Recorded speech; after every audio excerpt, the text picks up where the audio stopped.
And what I have said to the board is that those contractual obligations of even that amount of that guarantee are still applicable, and they should be implemented.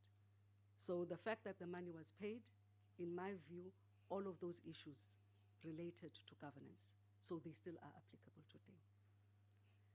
And Section 14 of the Broadcasting Act provides that the board, as the accounting authority of the corporation, is supported by the 3 executive directors and the executive committee of not more than 11 group executives. In this respect, the board accounts in terms of the PFMA, the Companies Act, and other applicable National Treasury regulations. I'm raising these issues to emphasize that the interim board must understand that its scope of work is not just limited to the implementation of the ad hoc committee report and the public protector's report, but to ensure the following: the implementation of subsection 51, 1B, 2 of the PFMA, which requires that the board, as accounting authority, must take effective and appropriate steps to prevent fruitless, wasteful, and irregular expenditure. To comply with the PFMA, and must understand the implication of non-compliance as the accounting authority in terms of section 50, 51, and 55 of the PFMA. To this end, I've instructed that the interim board should not just focus on the last 3 financial years, and should instead focus on all governance failures, and in terms of the office of the board, and if the term of the office of the board ends, the full board will have to carry on with this work. I want to put it on record that I have not directed the SABC Interim Board to investigate Minister Mutambi or any other minister, because it is neither the mandate of the board nor is it the mandate of me as minister to do that. Honorable members, one of the issues we're dealing with this morning as part of the report is as a result of the lack of supporting documents in the procurement of goods and services, including statutory documents required when tenders are processed and adjudicated. And that's the issue you were asking about. We had a lengthy meeting, a lot of which time was spent talking about the unavailability of documents.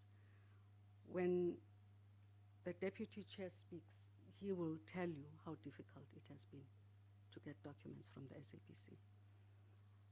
I even had to call other managers in the SABC to that meeting because I just needed to understand why it is so difficult to get documentation.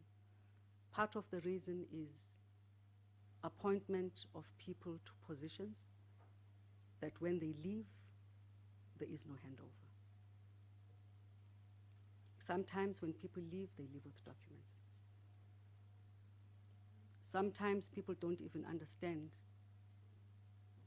the value of managing and properly archiving documentation. The SABC has weak internal controls and does not have a proper document management system to enable them to store, retrieve, and safeguard information as required by law.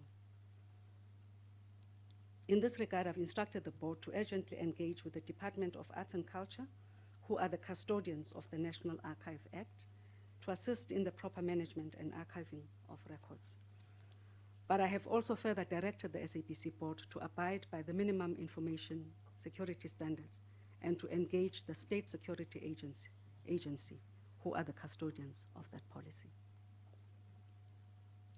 Upon my appointment as part of my oversight responsibility and as government shareholder representative, I have assigned officials from the department to assist in dealing with financial problems affecting the SABC. And this is in recognition of the fact that at the office of the CFO, we still have problems with receiving documentation, with getting proper accounting for issues that we ask questions on between the board and myself. And we then decided, because even the board in itself lacks that skill, So we decided then to appoint people from the department that would be able to give that support to the board to ensure that all things finance related are taken care of. I have observed that the SABC has an extremely complex constitutional mandate. And to ease this complexity, which has to do with funding and line support from other ministries, I will engage other cabinet colleagues on industry growth and development matters in their various sectors. You will realize that with respect to the digital migration program, Minister Cwele has to work with me, or I have to work with Minister Cwele to ensure that is effected. But digital migration comes with its own unintended problems of funding, on content development, broadband issues. So it is not just a communications ministry issue, but it also affects many of my colleagues in cabinet. The other day I had a meeting with an organization that represents actors, musicians, and all of that. And they were complaining about the SABC's policy on the 90% local content. And the board at some point will come back and report on where we are with regards to whether or not that has affected the bottom line or not, and provide scientific evidence to prove their case on issues. And they were under the impression that that policy had been halted. And I am not aware that that policy has been halted, because I do not have that information before me. But what I did say to them was that ensuring the life and growth of people in that sector can never be the burden of the SABC alone. And from the party that I come from, there is no 90% policy. The party whose policies I am expected to implement, there is no 90% local content policy. There is a policy on local content, but not 90%. And I have no view whether 90% is right or wrong, and that is not the issue. But the issue is the burden of growing and developing and assisting people in the industry can never be the SABC's burden alone. The Department of Arts and Culture has a responsibility to assist. The Department of the Trade and Industry, because it is an industry on its own. The Department of Small Business and many other departments should come to the table so that the burden on the SABC is eased and carried by government in its totality. So on content development and marketing, the Department of Trade and Industry, Arts and Culture, Small Business will be approached by the DOC and other departments, of course. On channel expansion, we will engage the Department of Sports and Recreation, Higher Education, and other role players. On the management of systems and effective control measures, they'll be strengthened to ensure appropriate interventions are applied and introduced where transgressions and contravention of policy and other weaknesses are identified. And we pledge, Chairperson, and commit to comply with the recommendations of Scopa, the ad hoc committee, on any policy that exists and legislation in an attempt to address the inadequate internal controls within the SABC and address historical legacy weaknesses in the SABC. Thank you very much. All right. Okay. No, thanks, Comrade Minister. Except that the other question about your employees was not spoken to. But if it can be responded to, that's fine. But it was a question nonetheless. I had spoken about the skills audit that was done, and I think the skills audit at that time did not take into account the digital migration. I think period. I was being diplomatic. My question was, are you able to pay your employees at the end of the month? Chairperson, Because we've been seeing all these stories in the media about this and that. I think the board has to respond to that. But what I will say to you is that on the funding model of the SABC, we are in continuous discussion with the National Treasury, and on Thursday we have another meeting with the National Treasury on that. But I will leave that to the That's fine. Deputy Chairperson to respond to. That's fine. Thank you. Can you, in just 2 minutes, just talk to the issues I spoke to, and then we'll then take the matters up in the committee. Yes, yes. Thanks, Chair. In the matter of the staff and payments, we are in difficult financial crisis. I think it's just important that everybody just internalizes that aspect. And in the formula of payments, we're using what people call the principle of a waterfall. And it depends on where you are in that waterfall, whether you're going to be paid or not. So on top of that waterfall, it's our staff. And we make a commitment here, we've made this commitment in the previous month, that no matter what happens, our staff will be paid. We are in continuous discussions with a whole lot of other service providers where we limp from one day to another, from one negotiation to another, in trying to ensure that content is supplied by people we haven't even paid. To that extent, this board took a decision that its own board payments will be suspended in total until such time that the financial situation of the SABC has been regularized. That's how seriously we're looking at this thing. So the short answer is they will be paid. Okay, great. Yeah. You then asked me about the absence of the chair and Mr. Aguma and his role with the DC. Today, there's a disciplinary hearing for one of our employees who called a press conference and said things about this institution that no employee, whether actively involved in the work or suspended, should say about this institution.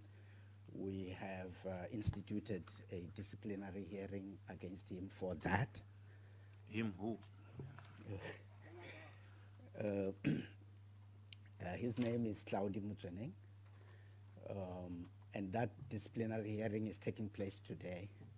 The chair is a witness in the case, and that is why she's not here today. As the minister said, Mr. Aguma has not been at work at the very least since Monday. And we have now been told that he will not be around until Monday next week. Meanwhile, yesterday, as part of this DC hearing, and I'm saying all this because you've asked me to address that, as part of this disciplinary hearing, we got correspondence from Mr. Mutseneng's attorneys, which included an affidavit deposed to by Mr. Aguma, in which he alleges that he gave Mr. Mutseneng the permission to hold the press conference, and also that there was no board decision to charge Mr. Muzweneng in this particular instance. That is not something that we were aware of, that an affidavit has even been deposed. So when you say to me, where is he? I sit here and wonder, as you do. Okay. Does that take care of your question? No. He has deposed that affidavit and said what he has said, and yet, what are the facts?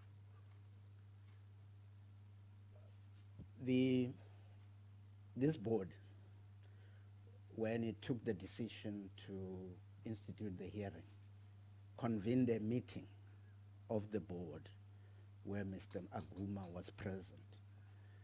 And we discussed the issue about what to do with this matter, and we resolved formally that we would appoint an external lawyer, and this is what is going to happen. And we went around the room to find out from each board member what their own personal feelings are about the decision that we were taking. The answers of every board member who was present are recorded, and Mr. Aguma's own responses at that board meeting are also in that resolution. Thank you. So I'm trying to give context that when we say Aguma must come here, Aguma this, Aguma that, it might be that Agusena Muntu. All right, thanks very much, Comrade Minister. I'm not sure if the issues we want to raise that require the minister, or we should let her leave. You need her to hear what you... Okay, so just hold on a bit, Comrade Minister. We have not yet, we're just warming up to the actual hearing, mind you. This is not the actual hearing. Comrade Kekan. No, thanks, Chair. Let me also congratulate the minister. The minister indicated that there's somebody new or there's somebody acting that is in the position. But unfortunately, I'm not exactly sure whether that person is also part and parcel of the meeting here today, because I think it would have been correct to have that person that is in the meeting.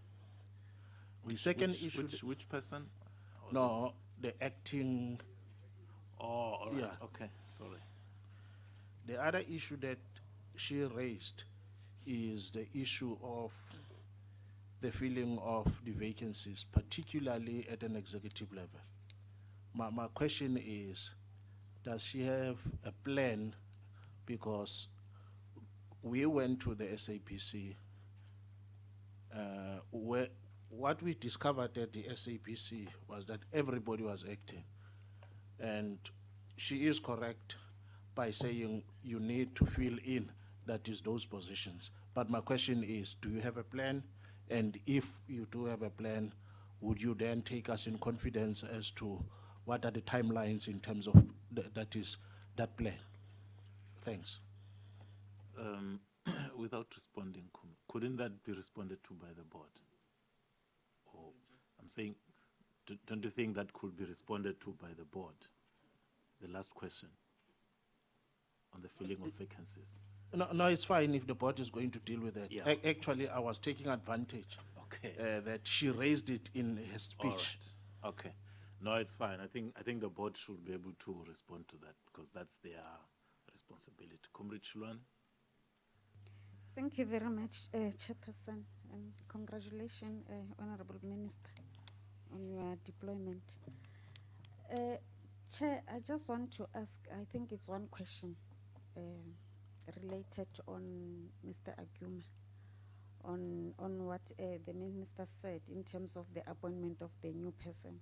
Because I know before Mr. Aguma was the acting GCO, he was the CFO of the SABC, and now Miss she's acting CFO, and so many issues in terms of your internal controls, in terms of your public funds, how SABC manage their funds. They happen under the watch of Mr. Aguma.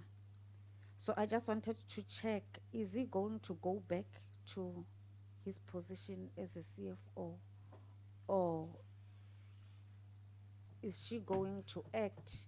I don't know, I just wanted to get the status thereof, and then some other questions maybe might follow. If you can get the status of Aguma.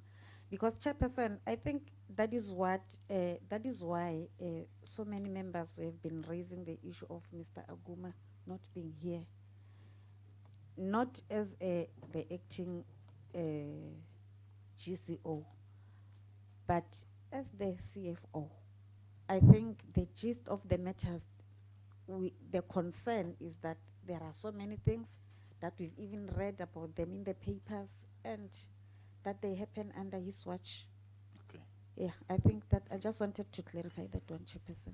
Thank you. Can't that also be responded to by the board? Because it's the board that is now appointed and acting. It's So okay they must then have decided what should happen to It's Aguma. fine by me, All right, Chairperson. sure.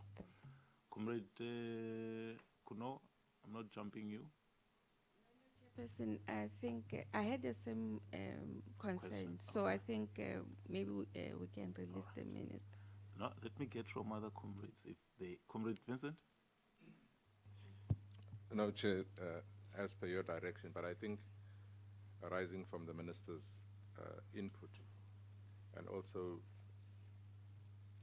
I suppose, with respect, empower the Minister with respect. In your input, Minister, you said that, and this is the business that we're dealing with today, which is irregular and fruitless and wasteful expenditure. You said part of the cause is because the administration don't understand the importance of document management as part of it. Now, so that they don't ever use this excuse when they justify their actions, Minister. Section 40 of the PFMA, Section 40 of the Public Finance Management Act reads, the accounting officer of the department, trading entity or constitutional institution must keep full and proper records of the financial affairs of the department, trading entity or constitutional institution in accordance with any prescribed norms and standards. The point I'm making, Minister, is if anybody came to you and said to you that the lack of supporting documents is because they don't understand, that is not true. That is not true. It can't be justified because it's very clear in the PFMA, so that they must never use that excuse to you, Minister, because I appreciate that you're not an expert in this field and we are. I think we must call a spade, Minister. You know and I know that the lack of record keeping or the destruction of records is to destroy incriminating evidence. Let's just call a spade a spade. It's not because you don't understand. It's not because of any other matter other than to destroy incriminating evidence. And when we move from that premise, Chair, we are then able to fix the problems in this institution. So I thought, and Minister doesn't have to answer it because I will raise it again with the accounting authority, but I just thought, Minister, so that tomorrow when they come and account to you, you should be able to pose these questions. It can't be that they don't understand. But you know, I know, and they know that the destruction is purely malicious and is to obfuscate evidence that will incriminate them. Thank you, Chair. All right. Hlengwa? Chair, I know that you have deferred this question that I wanted to ask, which Honorable Chilwani has spoken about the status of Mr. Aguma, but I deliberately believe that I think the minister also needs to be here just before she leaves. I'll tell you why.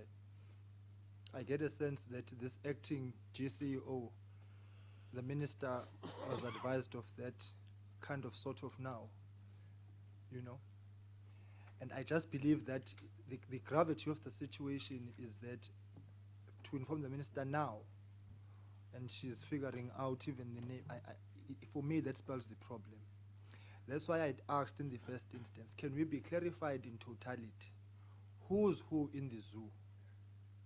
Because if Mr. Aguma is the CFO in the first instance, if he's no longer the acting GCEO, the assumption is he then goes back to his position as the CFO. But right now we are seated with an acting CFO here. So that's why I think this is top management, and I think that clarity is needed before the minister leaves. But here's why I was itching to speak before the minister leaves. Well, Minister, I want to hear and now. The chair was very euphemistic about our observations when we left the SABC. I will be very blunt. There is a mafia operating in the SABC, and you're going to need to be very firm in terms of how you root it out working with the board. Because what is even emanating here and now about the role of Mr. Aguma in this DC is precisely the reason why he's not here. He's not sick. When we were at the SABC, he was in an operation in the morning and joined us in the afternoon. And all sorts of trickery was played out at that meeting, trying to confuse us at that meeting. There's an organized syndicate, as Honorable Smith is speaking about hiding evidence. That's what is happening. SABC has become a rogue entity. And I think the frustration on our side emanates from that. We are dealing with a situation where accountability is absent. And for so long as Mr. Aguma is there, this syndicate in mafia is going to thrive. That's what I wanted to say. Chair, I honestly believe the board must institute an inquiry into the operations of Mr. Aguma and the SABC if we are to seriously deal with them. That's why we wanted him here, because in our own research and in our own thing, he's a consistent factor. He's the common denominator in the rot, which is in the SABC. All right. No, it's fine. I think I thought you were saying Aguma must fall, but you're saying you want him here. All right, that's fine. Tim? Chair, thank you. I'm glad the Minister's still here, and Minister, welcome, and it's good to have a fresh spirit, hopefully with your new board to take things further. The issue I want to raise specifically, my colleague, Honourable Hlengwa, has spoken to the status, and it appears that there are so many actors at the SABC, one doesn't know what's going on. But the reality is, right now, this board today, and I would like to get a response on this, needs to suspend James Aguma.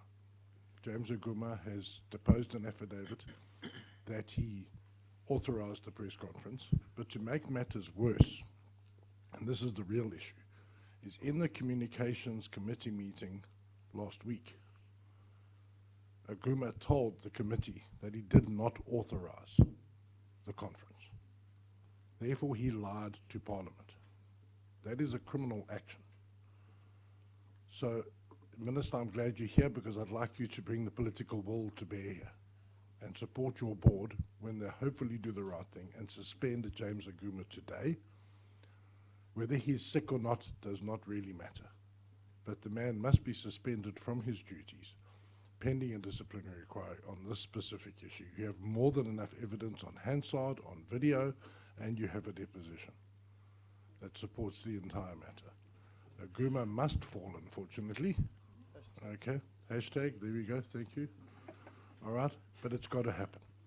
And then, because Mr. Aguma did not have the courage to be here today, and you must remember in Scopa, we've seen these movies before. We had another department here yesterday, and when we had a previous engagement with them, suddenly people also got sick. We've seen this movie before. And it's just ironic that you guys are the SABC. So we've seen this movie before. He must be suspended. He didn't have the courage to appear here, so he must appear in front of a disciplinary inquiry, and frankly, given his actions last week, he may even have to appear in a court. And I really urge you, Minister, to give the political will to make sure that happens and the board makes that decision. Make that clear starting point to show that you are serious about sorting out the SABC. Thank you. All right.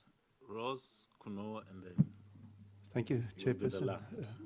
Then Minister, thank you for your presentation, and indeed it is it's a fresh breeze and it's more inspiring than I expected, and thank you very much for that. But just to inform you, Minister, that on the 28th of March, we did visit the SABC premises. On that day, my question to Mr. Aguma was also about the financial crisis and also what happened in the media with regards to the non-payment of staff. And there was a complete denial in terms of a financial crisis. It's good to hear that there's an admittance today that there's a serious financial crisis, as the Deputy Chairperson of the board has indicated. And then, Minister, you also alluded to your funding models, and if I can just make a remark with regards to that. We note that there's a 411 million the loss on a yearly basis. So it is a serious problem in terms of funding and how you're going to turn this boat around, noting the alleged criminality in the SABC. Now, my question to you is, in your endeavors with Treasury, have you asked them in terms of guarantees or loans to sustain the business, perhaps to pay the staff?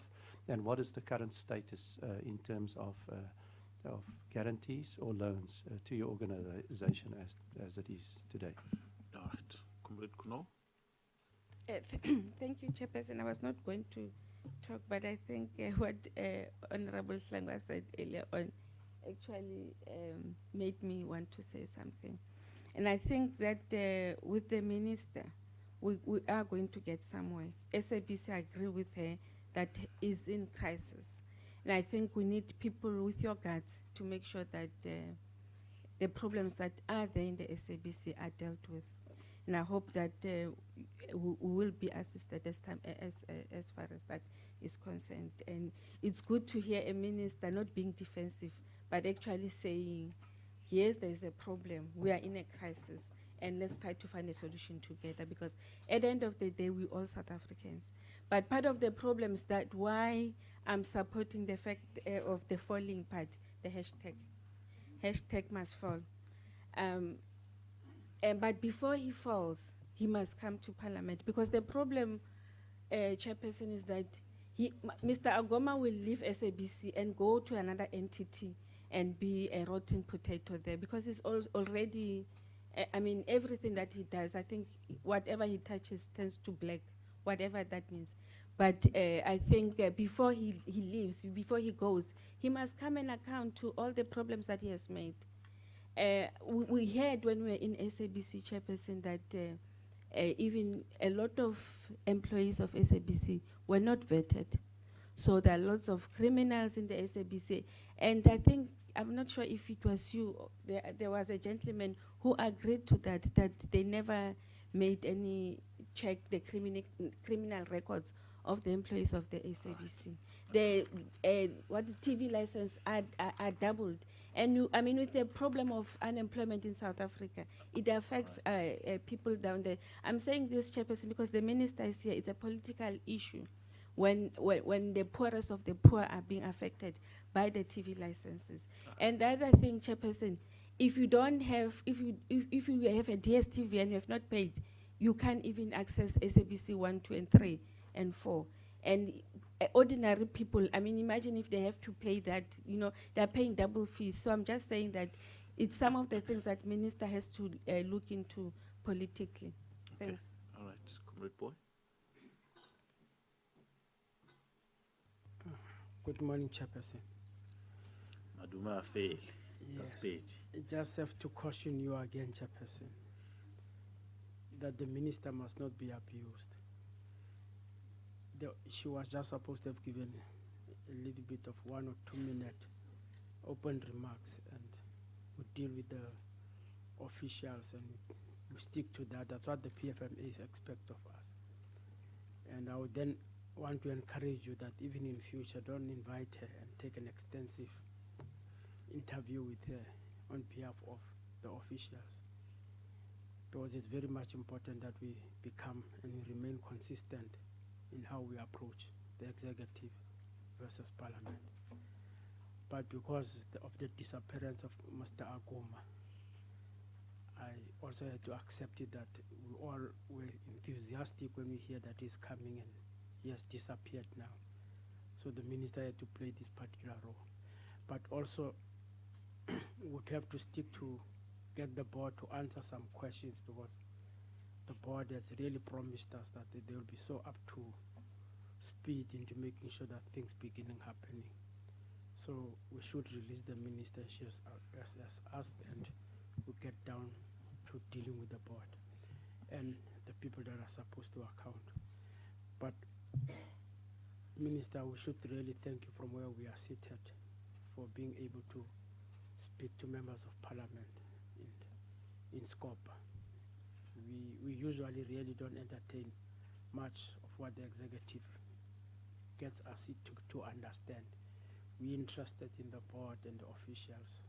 For them, it's their responsibility to give account of the things that we want to get answers to. And we have got quite a long list to be able to attend to the board. We really want to thank you for the minute, and out of yourself being patiently listening and being able to explain to the members of the committee what is going on. We really thank the spirit of how we have presented yourself here, but the rules doesn't allow us to hold you for a very long time here. All right. Yeah, let me hand over to you if there are issues that were raised that you would like to respond to. But I'm sure quite a number of the issues that were raised, the engagement that we're supposed to have now is supposed to be actually dealing with those matters. Yes, comrade. Thank you very much, Chairperson and honorable members. When I was talking about the need to take people through all legislation that speaks to the proper keeping of records, the management of records, how our records are archived, was not to mitigate for the weaknesses that exist or the criminality that permeates in the system. I was merely articulating on the basis of what I have also found in the SABC as a weakness of internal controls that deals with the management of documentation. I do not want to move from the premise that documents disappear because people are inherently criminal in their activity. When I asked for other people, other managers to be called at a lower level on the exact same issue, what I discovered was that there really is a problem other than that of criminal activity in the safekeeping of documents and record keeping. So I did not move from a point of suspicion, but I just wanted to deal with matters as they presented themselves to me, not on what anybody had said, what I had observed. Because that people could have stolen documents is something that I will not say is true or not, because I have no evidence to that effect. But what I do know is that documents do disappear. And whether they've disappeared because of not understanding, but lack of appreciation of what enjoins people in law in the keeping of records, documents, and the archiving of such. So it was not in mitigation for any weaknesses or acts of criminality, Honorable Smith. I fully concur. And if I were to act on rumor, it's rumor that I have also heard, even after 2 days that I was appointed, that which you talk of actually does happen. But at other levels, it is really because there are problems of non-appreciation of the fact that records are to be kept in a particular way. And again, if you look at the Labor Relations Act, the Labor Relations Act enjoins you to assist staff to understand their role in organization and whatever obligation is placed on them on their appointments. But I do understand where you're coming from because you have dealt with these issues. On the acting CFO, Honorable Hlengwa, you are correct that if she's sitting here today as the acting CFO, it is illegal. Or maybe it is irregular that she sits here as the acting CFO if there is an acting CEO that has been appointed. If the acting CEO is appointed, what should have happened was that it should have been brought to my attention and it should have been sent to me for concurrence for the acting CEO. The board would have brought that to me for concurrence. Maybe it's a glitch in the system, but you are correct. That's what should have happened. I should have gotten a formal letter so that I concur with, or do not concur with the appointment of whoever would have been appointed as acting CEO. And you are correct. Then Aguma should have assumed his position as CFO immediately when that would have happened. But I'm told that it's for a week. But I must emphasize that when I started to speak on these matters, I did say that in one of my first meetings with the board, I emphasized the fact that we need to get a caretaker CEO. Even if it's someone seconded from a department, from the Treasury, from one of the the SOEs, but we needed to get an acting or caretaker person from outside. And unfortunately, we did not get to that because I did lament the fact that everybody there is acting. And for you to stabilize an entity, the first thing that you need to do is to regularize your posts and regularize appointments. And I was hoping that by now we would have had all of the people that are acting back to their original positions so that where there are vacancies, we fill them timelessly. But I must emphasize that I had requested that we get a caretaker CEO because for me it was untenable. The issues that you raise, Honorable Ntabiseng, the things that you raise are very true.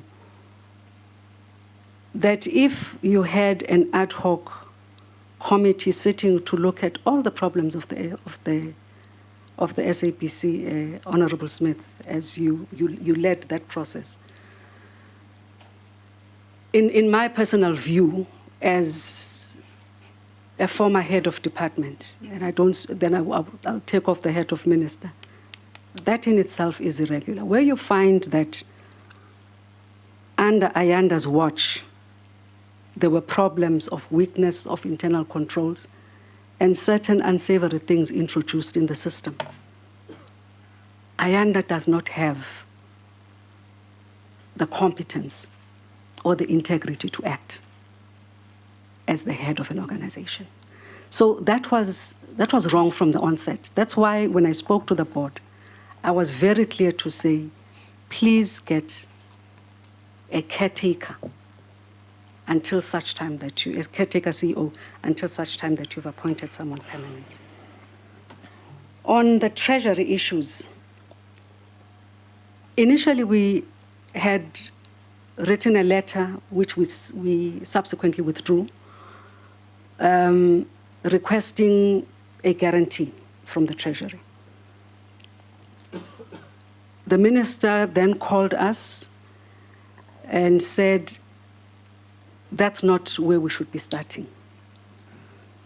What the Treasury would be interested in is to ensure that systems are properly in place before any decision could be taken, that we would have determined where the weaknesses are, where we can cut down on expenditure, where we could sell, if we have to sell assets that are non-core to the SABC. So in essence, he was saying to me, bring me a more tangible, evidence-based document that will help me to help you. And he didn't want to commit himself to a bailout or a guarantee before any of that was done.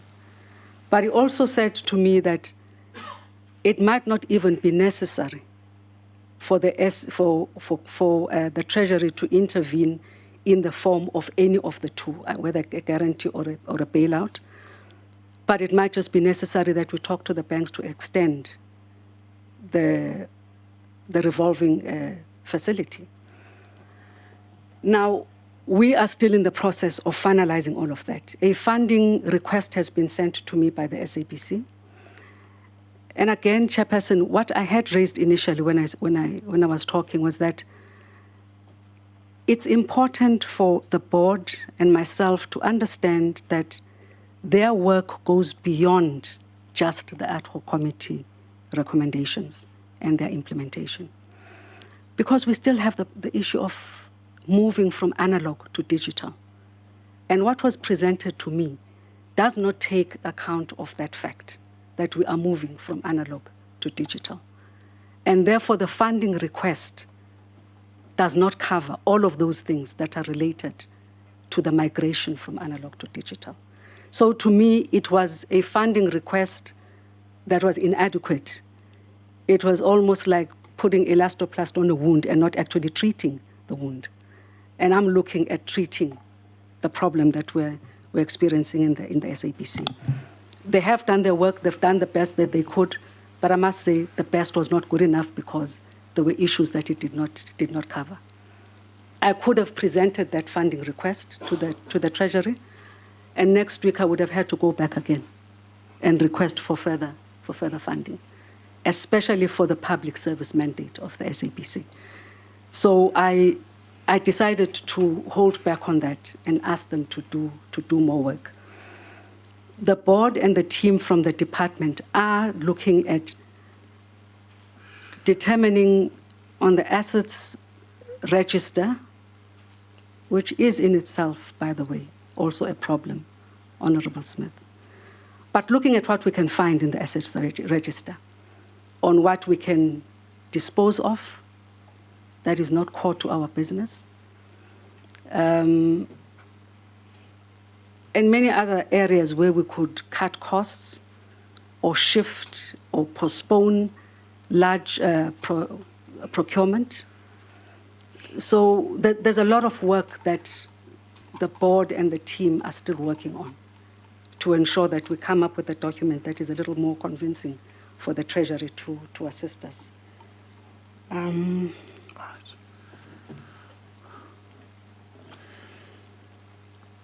I'm not sure if, well, I know that the board will concur with me.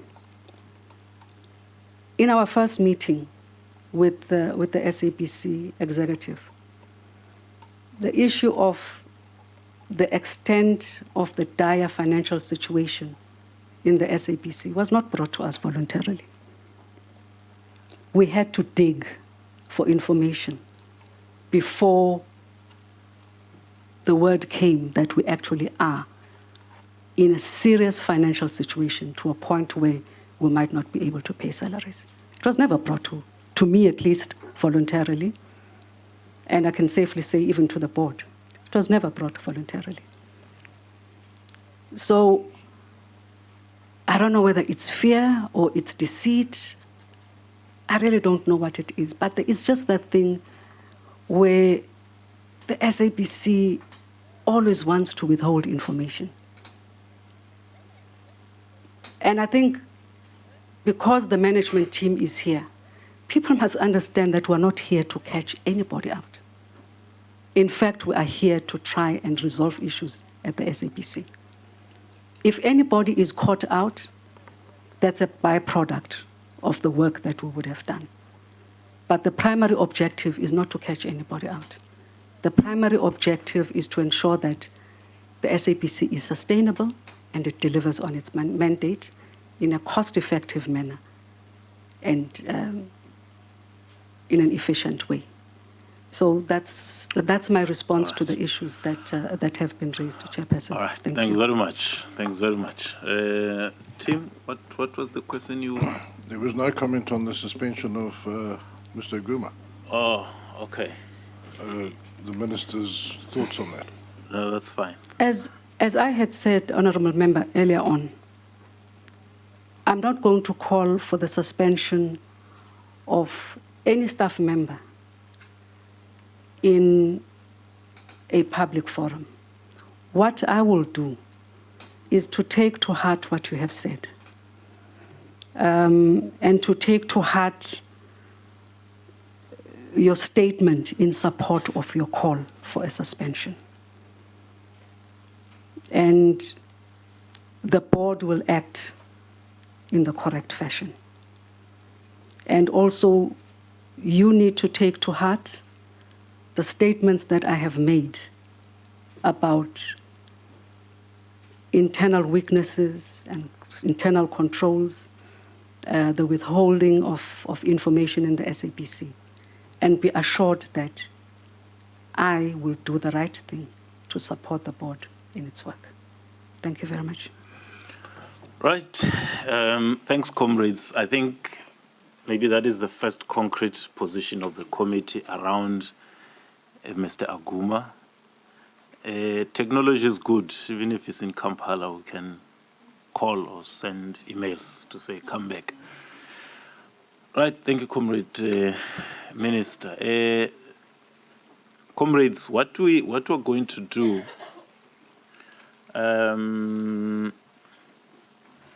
Comrade Vincent. No, I'm greeting you. I mean now. I'm trying to check if we can have an arrangement. Either we allow the board to talk to us, and then we engage them thereafter. Because we need, in my view, we need to get a sense of how are they grappling with these issues. Because in as much as Aguma or whoever might not be there, but we need to engage with these issues, you know, cheaper way. You know, like they say in my area, when you eat an elephant, it's one piece at a time. So even these issues here, we're going to deal with them, but dialectically enhancing the forward movement processes. So I would suggest, comrades, that maybe let's allow the board to talk to us, and then we can then engage. I'm sure we all have all these mountains of documents with us. And I was talking to you because I think there was something specific we said you need to look at. Yes, Comrade Vincent? No, I agree, Chair, that the presentation and the board should lead us. Okay. The only qualification in terms of your suggestion, Chair, is that we don't open it up to everything, because I thought today we're dealing with irregular, fruitless, and financial management. If they're going to lead us, as I see the presentation on the overhead, then I have no problem. Indeed, they should lead us, and then we should ask for clarity and deal with it, and not be tempted to talk on all the other matters, because there are a whole host of other matters that indeed we could take advantage of because of their presence. I'm saying there's going to have to be a fine balance between the two. That's all. But I agree. Let them lead us. All right, Comrade. I mean, unless we don't agree, if we agree, can we move on? See, I just... No. Let Comrade Kekane's hand was up first, then Chilwane, then yourself, and Comrade Kekan.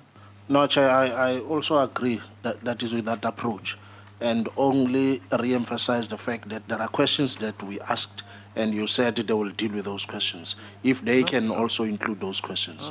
Yeah, correct. Comrade Chilwane. Chairperson, it was for the same thing. Okay. Yeah, for the questions that we asked. No problem. Maybe Tim? if we can start with them, Chairperson. The status of Aguma, if we can just know. Thank you. Tim? Chair, yeah, I agree with what my colleagues are saying. I just don't want to be limited in terms of scope, because I do have 3 or 4 questions that might not fall into the documents, but they'll be very quickly handled. but they are very, very salient to our inquiry. Yeah, no. But they're not going off into the distance. Just no, that's fine. I think all is saying is not in terms of their content, but in terms of our focus. If it's all about financial management, it's all about financial issues. Then financial issues, yeah. It's no, not policy. No, it's fine. Thanks. Klengwa, do you have your hand up? Chair, I'm not tempting you to talk. No. I was going through the invite, the notification of the meeting that we are supposed to in fact be receiving a briefing, sort of hearing, because there are outstanding matters which we had raised previously when they were here and when with the SABC. Maybe if we can first complete that. I'm in agreement with you that in fact I don't see why you put the question, but thank you for being democratic. You know, it's socialist democracy. I always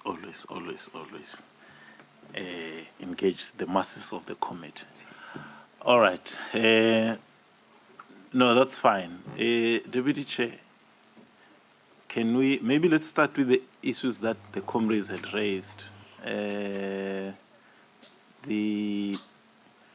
This little confusion that should not have happened about an acting GCEO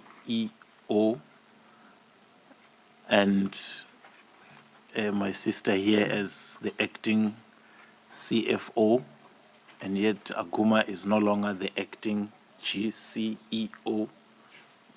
What? Okay, thank you, Chair.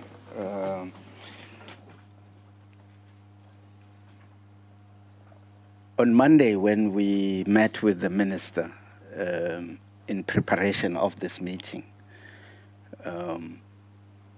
Mr. Aguma was not there. We were told at the meeting that he had gone to consult a doctor. By yesterday, we got information that he has actually been put off for the whole week, which meant that he was not going to be here today, amongst other things. So the chair then dropped everything and went to the SABC, constituted the rest of the executive team, and tried to find out if there were urgent things that needed to be approved by the group CEO in the interim, given that this guy was not going to be there for a whole week. Then she consulted the delegation of authority framework. And in terms of clause G4 of that framework, if an executive is going to be away on sick leave for an extended period, the chairperson of the board is authorized to appoint an acting person in that space for the duration of the absence.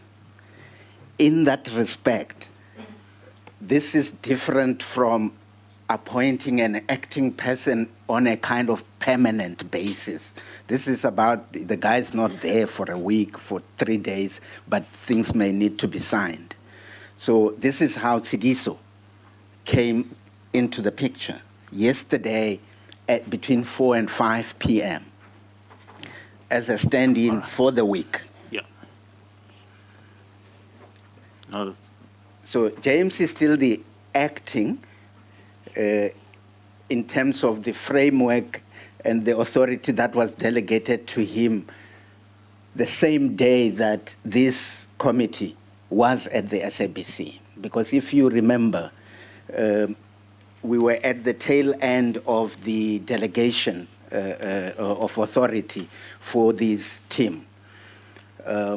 Immediately after we spoke to you, we were kicked out of the SABC by the former minister, who said because we had not been vetted, we had no business to be there.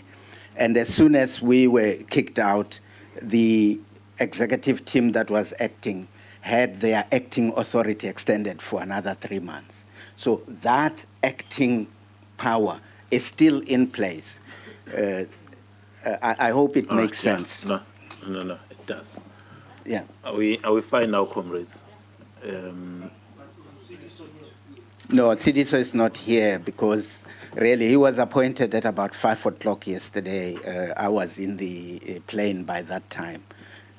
If we were going to get him here, he would have had to have flown this morning, be here by 9. All right, okay. What would he say anyway? No, that's fine. I think the point is made. We understand that it is not appointing an acting person in a quote-unquote permanent.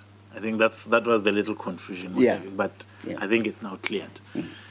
Can we then proceed? Then there was the issue about the filling of vacancies.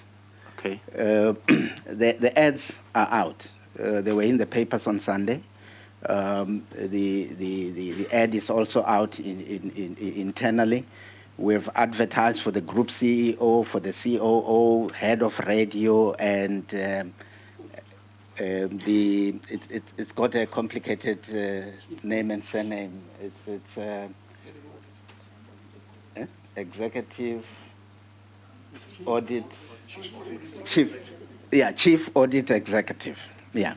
So those are the 4 positions that were advertised on Sunday. There was the issue about the suspension that James needs to be suspended. I think, through you, Chair, the committee should allow the board to act legally always. It would be amiss of us as the board members sitting here to start pronouncing about I don't think that was the expectation. Things like that. No, that was not the expectation, Deputy Chair. Okay. Yeah. Because part of the problem that puts us where we are here today is because decisions of that nature were taken arbitrarily. No, Chair. I think. I just wanted to make it quite clear what people were just dismissed on the spot, and then the SABC incurs huge costs. I understand. Jumping that. from 4 million to 60 million a year. It's okay. I understand that. I'm just saying that should not be attributed to us. But on a point of order, Chair. No, Chair. No. Let me finish. No, let me finish. On a point of order, Chairperson. Yeah, let me finish. No, Chairperson. I must. No, Chairperson. Point of If order. I ask for a point of order, you must give me. What's wrong with you now? No, Chairperson. No, Chairperson. Chairperson. No, Chairperson. What is the point of order? Yeah, just be patient. Why are you emotional now? Just be patient. We're running a committee here. No, it's fine. No, just wait, Chairperson. Let me hear you. What is the hear my point of point. order? Hear my point. I'm saying to you, both of you, Chairperson, when he is talking and you are talking, it doesn't make sense. It doesn't make the committee to have a good standing. If you are saying, as the chairperson of this committee, you want to talk, he must be patiently waiting to you. And we can't conduct the meeting between you on the basis of friendliness. It must be run in a very professional way. If you are talking, he must give you a chance. If he's talking, he must give you a chance.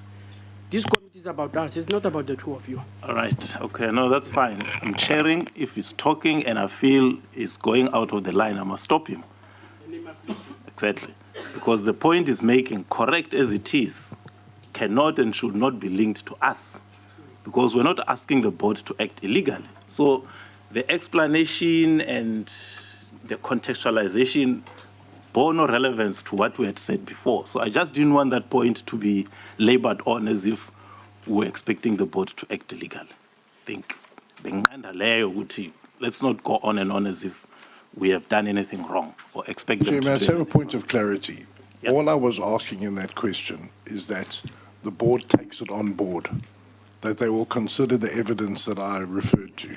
The minister has taken it on board. She said she will give it great due consideration.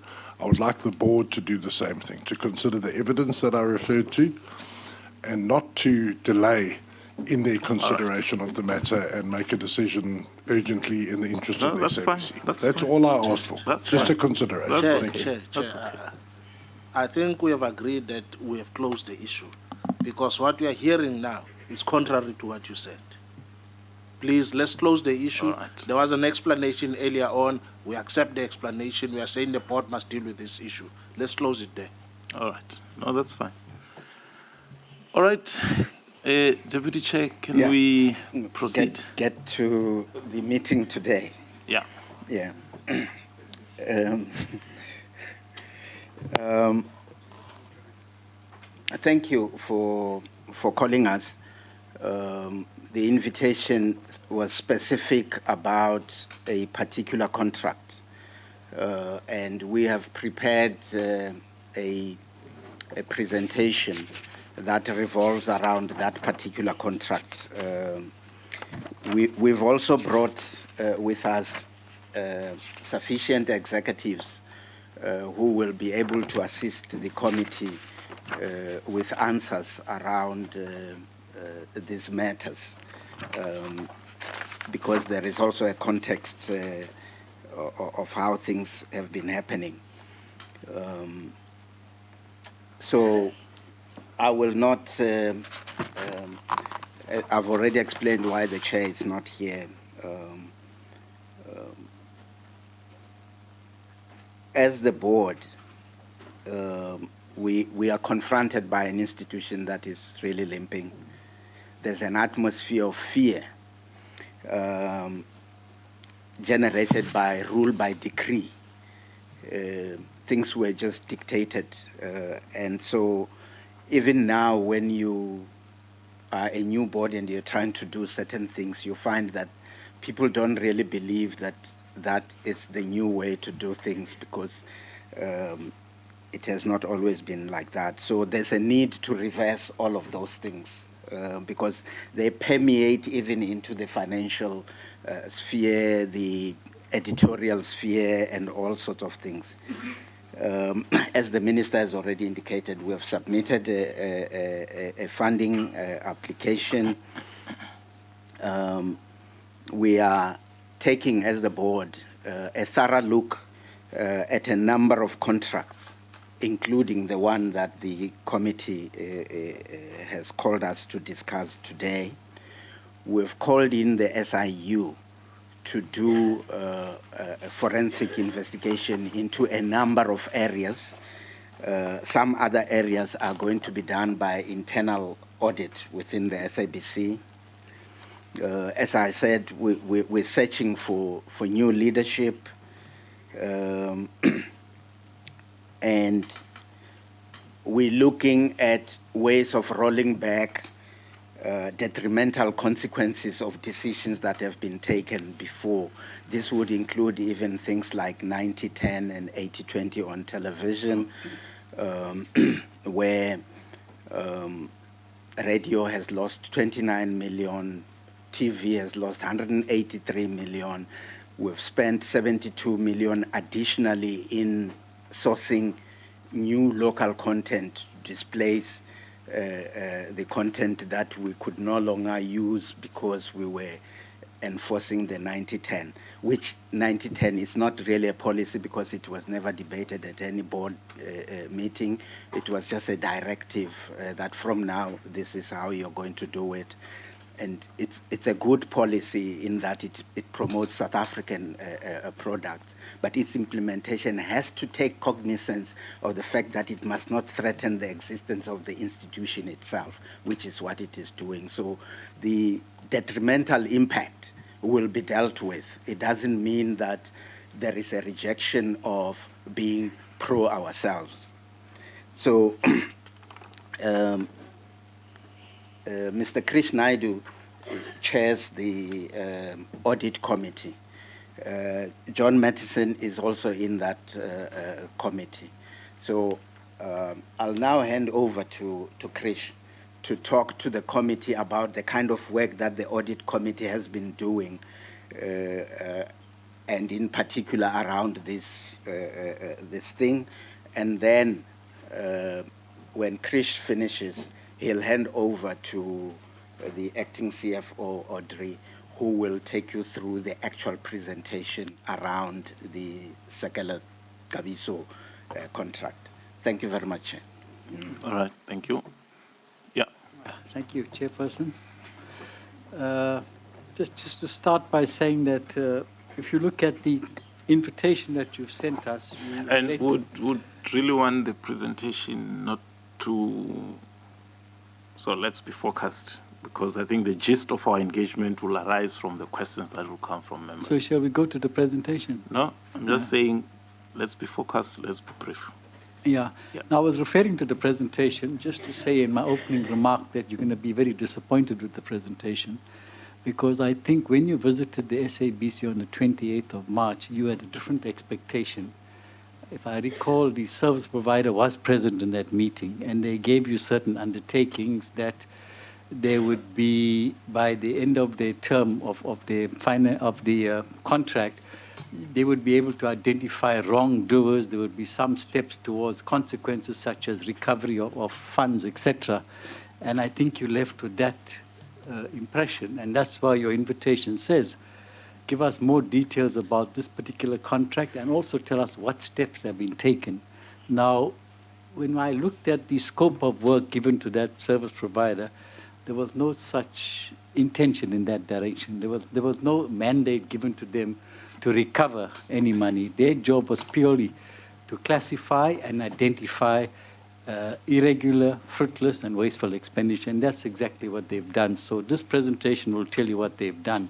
But what we've said to management in our interaction in preparation for this meeting is, once the Auditor General finishes its task by the 31st of July, so in early August, we expect those consequences to kick in as expected by the committee. The second thing we've done as an audit committee chair is that we've stressed the whole issue of consequent management very, very strongly.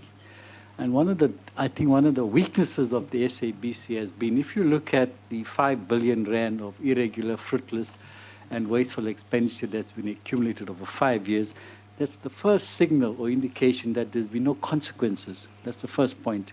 So when we mean by consequence management, at our very first meeting of the audit committee this year and under the interim board, we've made sure that executives that report to us are prepared to take personal responsibility for their reporting. For example, if we said to the SCM head that if you come to us and say there was no irregular transaction in the month, we have a monthly meeting, then if it transpires subsequently that there was some consequences or irregular conduct in your department, you accept personal responsibility in terms of the PFMA. The second thing we want to stress, and that's something that came from one of the members, is that you get executives moving from entity to entity without consequences. You know, we must now enforce the new provisions of the Companies Act to declare directors delinquent directors. You get executive directors on boards of SOEs.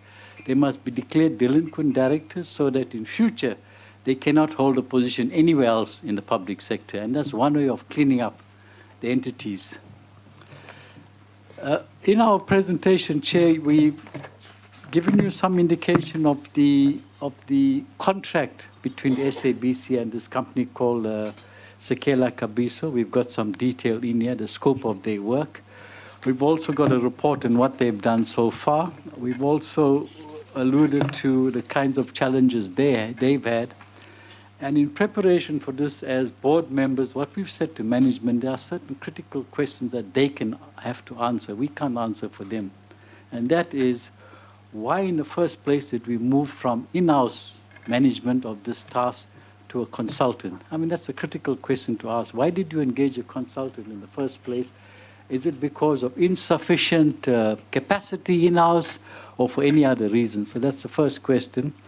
The second question is that if this consultant has been going for, I think, more than 2 years now at a cost of 25 million rand, it only come to our attention as audit committee on Friday last week. We were told all along that there was one contract worth about 9 million rand.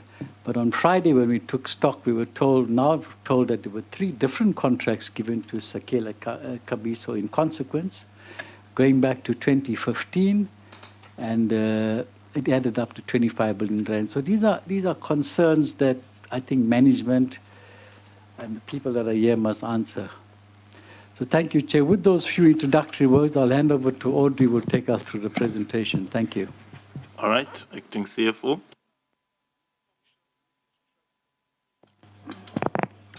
Thank you very much, and honorable members. I'm a bit challenged where to start because Mr. Naidu has done most of my presentation. No, start from the beginning and give details. He was summarizing.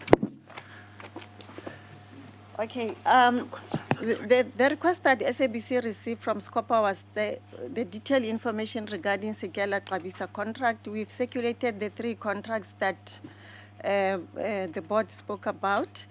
And the second request was the status update of the report up to date, including the recovery so far. The contract that we have with Sekela Xabisa, the scope was to assist SABC to detect irregular, fruitless, wasteful expenditure from 2011 financial years, assist with the preparation of an accurate and complete register, assist with the preparation of the notes into the financial statement, provide the support during the AG audit process, and assist in identifying procedures and processes that need to be implemented to make sure that we have preventative measures in place. Mr. Naidu has already explained the misunderstanding that the committee had when they came to SABC in terms of what the scope of the contract was all about. So the background of this exercise and irregular fruitless expenditure comes from the external audit opinion, which from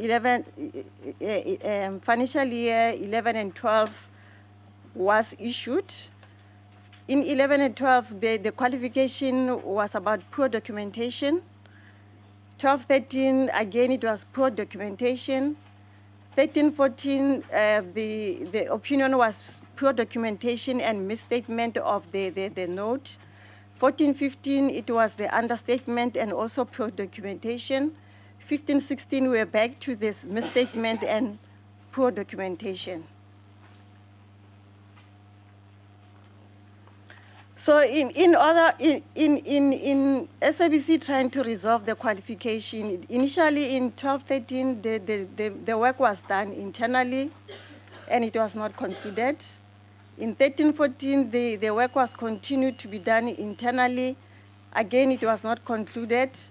It is then on in 14-15 that Sekela Xabisa was appointed for a period of 3 months.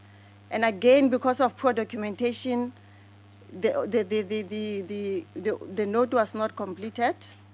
In 15-16, Sekela Xabisa was again engaged to continue with the work that started in 14-15.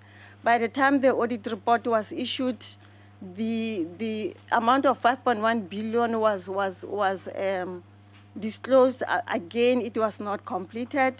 And in 2016-17, another contract was issued so that the 5.1 billion can be confirmed as irregular. And it is the work that is continuing up to date. Why Sekela Xabisa was appointed is because there was lack of sufficient resources to undertake the engagement.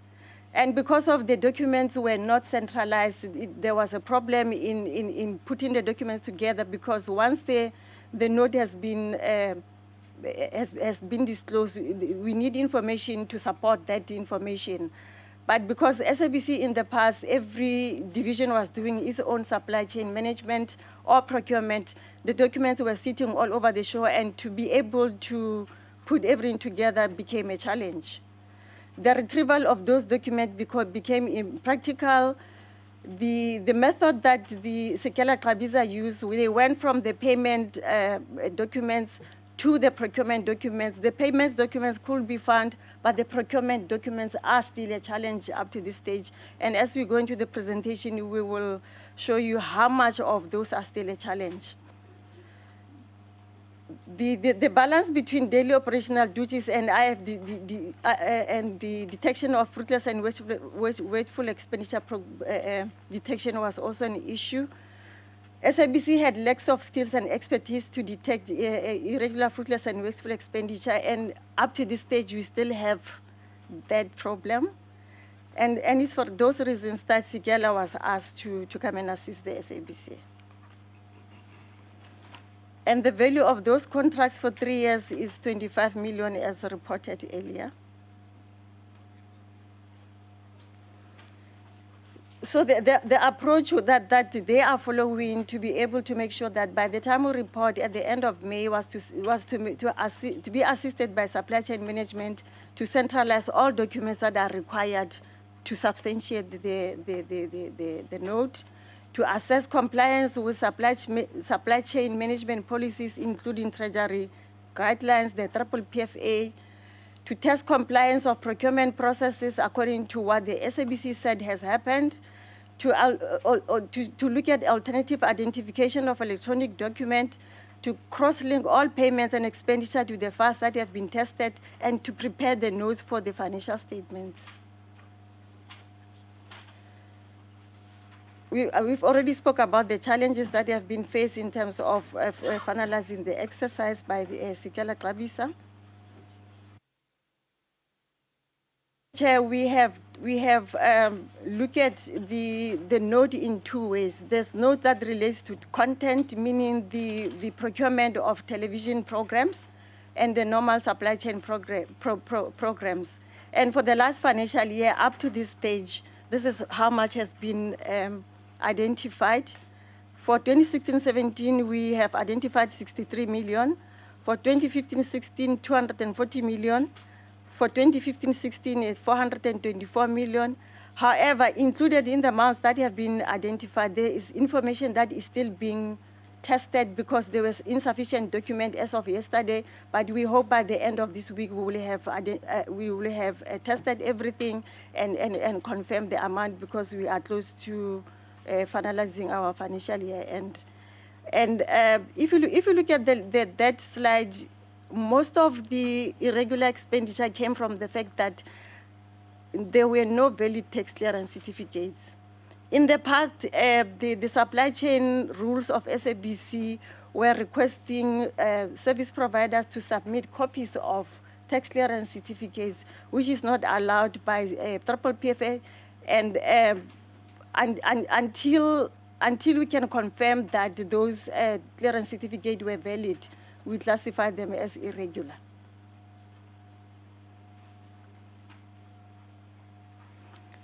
With normal procurement, for the last 5 years, for 2016-17, we're sitting at 583 million. Chairperson, my apology. Yeah.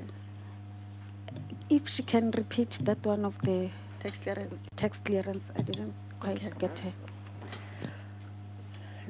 The old policy of SABC, and I need to clarify that policy has since been reviewed and approved by the previous board last year.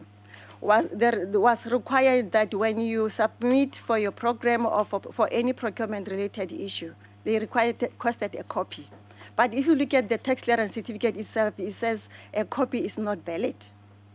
So the triple PFA said you need to submit a valid tax clearance certificate, so a copy is not valid. So if you don't have an original, that's irregular.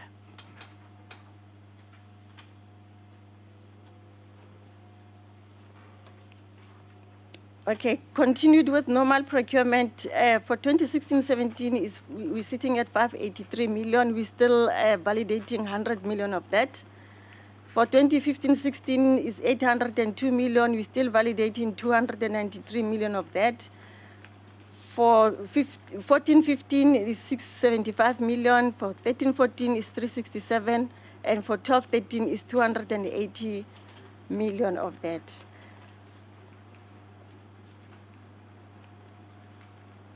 Now, if you take all of them together, Chair, if we're able to validate all the documents, by the end of March 2016-17, we'll be sitting with irregular expenditure of 5.1 billion. And the bulk of that irregular expenditure of 5.1 billion is relating to no tax clearance or invalid tax clearance of about 2.4 billion.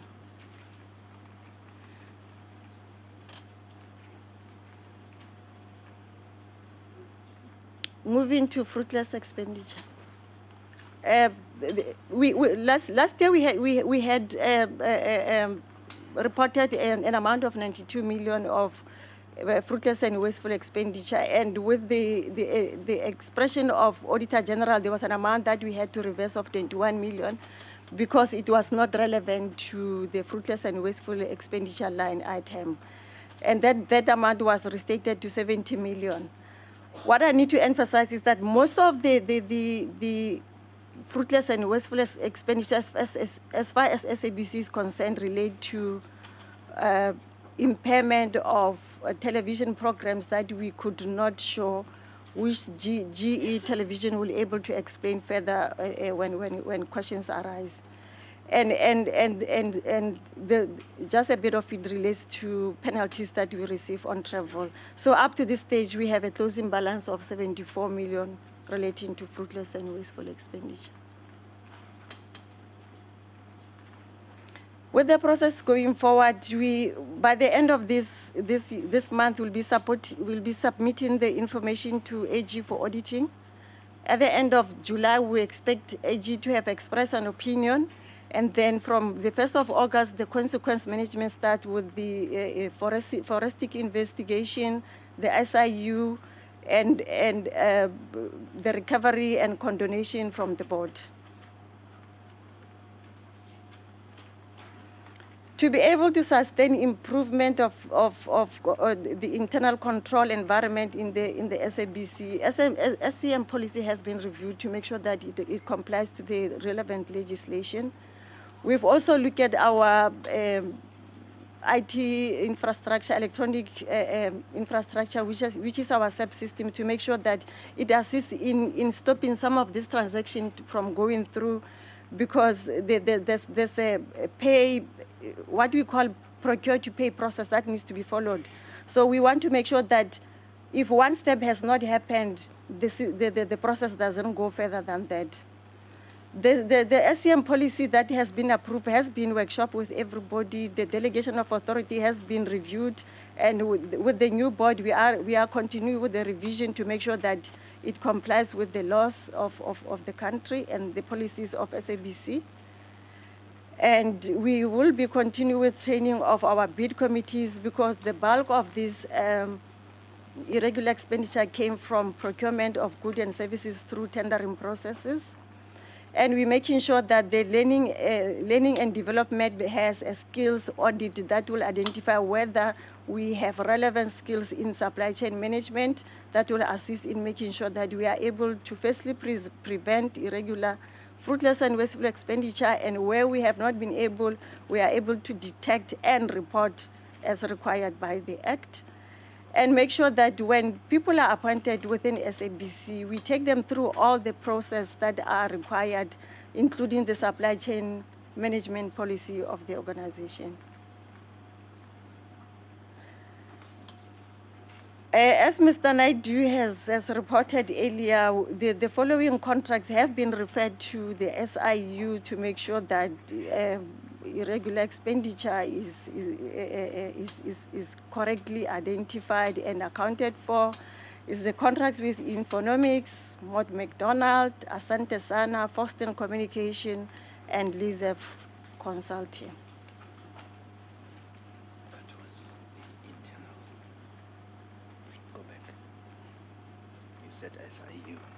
Oh, forensic audit. Sorry, Chair, that one is for the forensic audit. The one that is going to SIU is the contract with Lona Vision, contract with Vision View, contract with Sikela Klabiso, and all other fruitless and wasteful expenditure incurred between April 2012 and March 2017. All appointments, promotions, and salary increases of employees and bonuses paid to employees in contravention of human resource policies of the corporation, and arising from the recommendation from the public protector, the final report of the ad hoc committee, and other specific matters brought to the attention of the board. And from there, Chair, we'll take the questions. All right. Thank you for your presentation. I think the process of except for the recovered so far, ban should have been processed so far, and that process was not referring to Sekela Xabiso, because whatever work they do, they submit to the SABC, and it's the SABC that must process. We were asking you. I see you have answered that to say, well, after the AG's report by July, from August, you will be looking at those aspects. Now, let me give Comrade Vincent first, because I requested him to look just at the contracts, few contracts, and then we can then deal with any and every other thing. Yes, Comrade. Thanks, Chair. Chair, if I could start by referring to the presentation page that says value for contracts, the 25 million that you spoke about.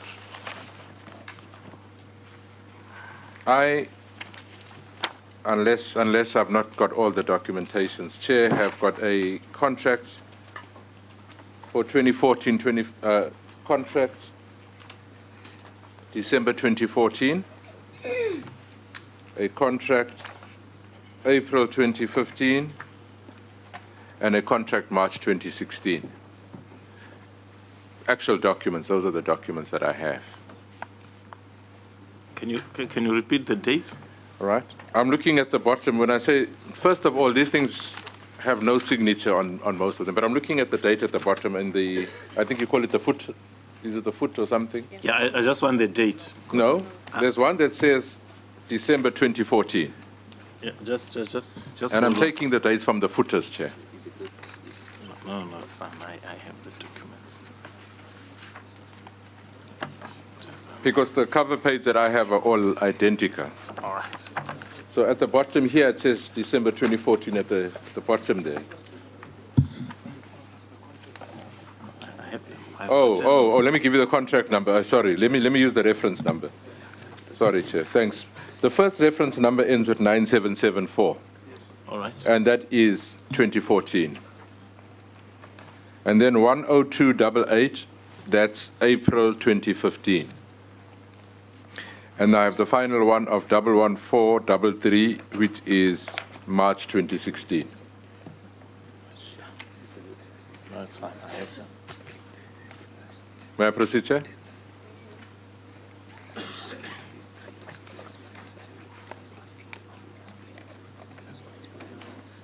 Oh, must I repeat the numbers?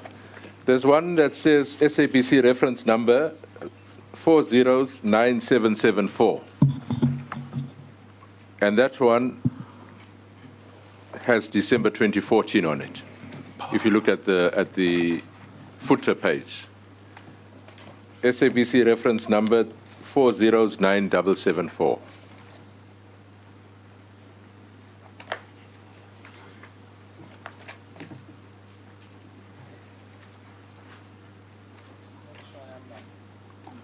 Together?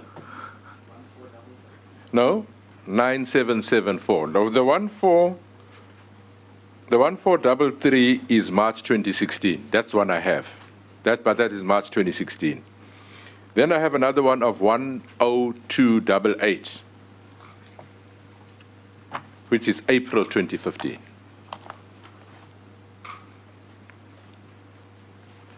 You've got those. We've got them. Yeah, no, that's fine. They've got it.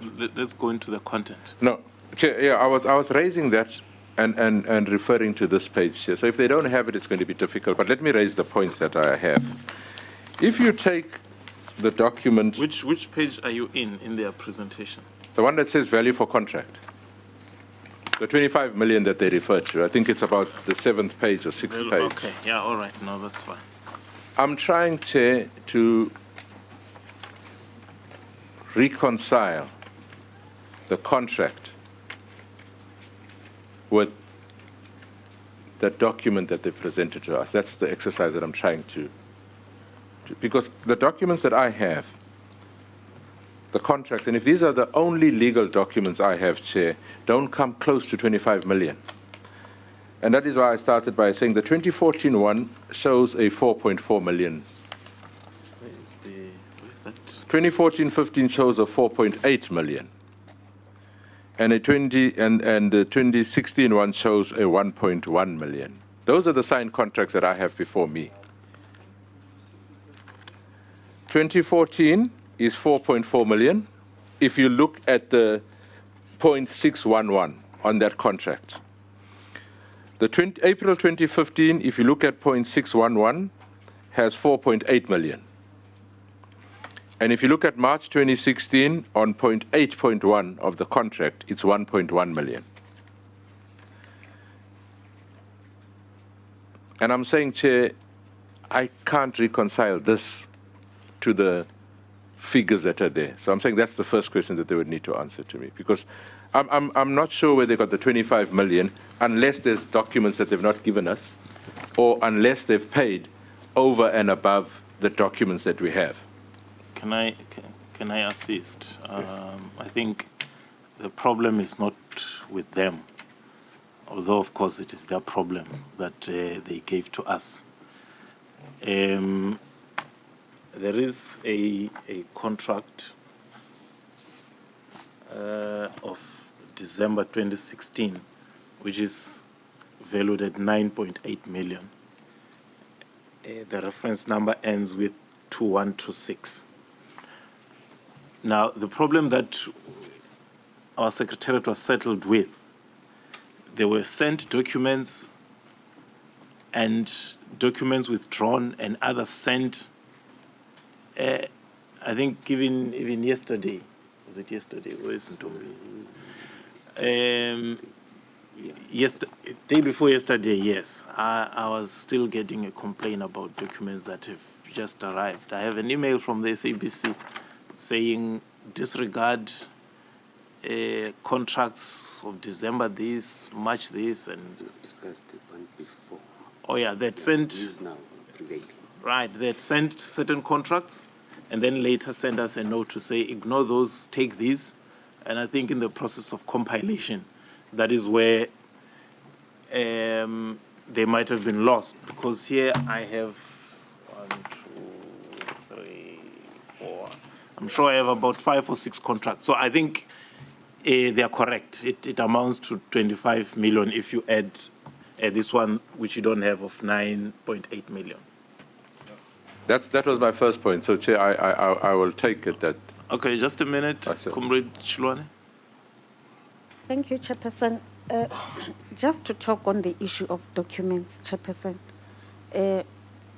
I hear that you're saying maybe it might be at our part. But we have a problem, Chairperson, with documents that are not coming forth. Like, for instance, that email that you've just read, that they will send a document and later withdraw it. It makes it difficult for us to follow and to work on, because we do read these documents, Chairperson, and I think we've been saying this in all our meetings, that the issue of document need to be sorted out. Because you can see, Chairperson, if somebody say this document, I'm withdrawing it, I'm giving you this one, then it means that the intention is just to confuse us. And we're not going to be confused, Chairperson, because we are not confused. All right. I'm sure the point is made. Please, Chairperson. And I think because this is a public hearing, everybody is open to viewing this meeting as it goes on. We urge that whoever who's going to come to the committee, please, they must just give us proper documentation. It's only fair, Chairperson. Okay. Thank you. Sure. Comrade Kuno, but I want Comrade Vincent to continue. Yeah. Before he continues, Chairperson, just to add on what Comrade Shulan has said. I mean, whether they've been withdrawn, the documents have been withdrawn or being given, this is still SABC. So the information that they are giving with what you have and agreeing with what they are saying which it tallies. But, and then where does this come from? And these amounts that are written here, is there, I mean, maybe, I don't know if you are thinking about the way we're thinking it. Don't you see that there's something sinister about it? That's why, I mean, we're trying to solve a problem, like the minister has said in her opening remarks earlier on, that we have a problem with SABC. So if we don't tackle the problem and deal with the root causes, I don't think we are going to help each other at the end of the day. There is a document with amounts on, Chairperson. So what do we do to this document? Because it is from SABC, and this was part of the budget. So how does it, we need to understand, how does it correspond to what she's saying right now? All right. No, I think, well, at least unlike last time when the documents were sent at night for the meeting of the following day, this time at least we did have some bit of time to process a little bit of Comrade Vincent, but I hear you. Thanks, Chair. Chair, when you asked the SABC to introduce who's here, the head of supply chain management is here. And the head of forensic, I think, or something like that is here. And Mr. Aguma was headhunted from the from the Auditor General South Africa, specifically to deal with these matters. He was headhunted to deal with these matters. And yet, Chair, the SABC goes and appoints this organization to do what these two gentlemen, not necessarily themselves, but their officers, and what Aguma was supposed to do for 25 million rand for 9 months, or however long the time is. I think they will have to explain that to us, Chair. So that's the first point that I wanted to make. The second point that I wanted to make, Chair, just as a general before we get into the details. You know, the motivation for consultants is because they are in possession of scarce skills or specialized skills. You can't get a consultant because I have that in my department, but it's too much. Then I work overtime or I do something. But this organization was called to find missing documents for 25 million rand. Missing documents. This organization, Chair, to taking your words, ma'am, were appointed in 2014. Because they didn't finish the work, they were appointed again in the next year. Because they didn't finish the work, they were appointed again the next year. But in all these instances where they didn't do the work to have to be reappointed, we paid them. We paid them.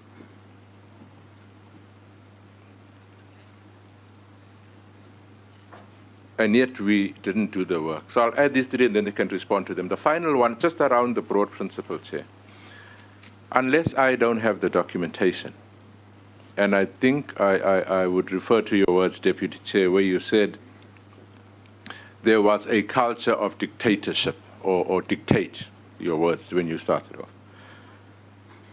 I have not seen a document where this organization went through an open tender. In fact, I read in one of the minutes that a decision was taken by the GCEO or the CFO that thou shalt appoint so-and-so, in one of the minutes that I have here.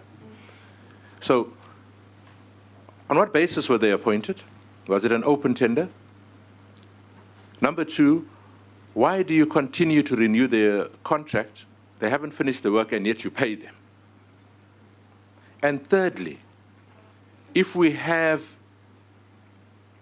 forensic, we have supply chain management, we have a CFO who was brought into this organization from the Supreme Audit Committee in South Africa, or Supreme Audit Institution in South Africa, ostensibly to do this work. That's what he was appointed for. and we went to appoint somebody over and above that.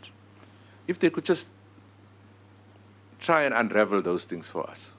Because I think Aguma has been there for the past 4 or 5 years. I'm not sure when he joined, but it certainly can't be that there was that gap because Aguma was there. And yet these people continue, 25 million rand. And as we speak, they still haven't paid it, Chair. So I've got a difficulty, and I'll take the blame, or we should take the blame, because we don't have the final contract. But as my colleague said, we get these things at the last hour, so don't blame us for not having it. But I just think that everything to do with this contract was against all prescripts. If they could just explain those things to us. Yeah, the payment, the appointment, and why the necessity to do it. Right, the appointment, the payment, and then I think the gentleman and lady at the back can maybe talk about the necessity. How necessary was it? Yeah. Thank you, Chairperson. As you correctly pointed out, we've got the head of SCM here. We've got the head of forensic audit here, and I think they will be able to explain or try and explain why we switched from in-house working on these matters to engaging a consultant, by the way, without due process.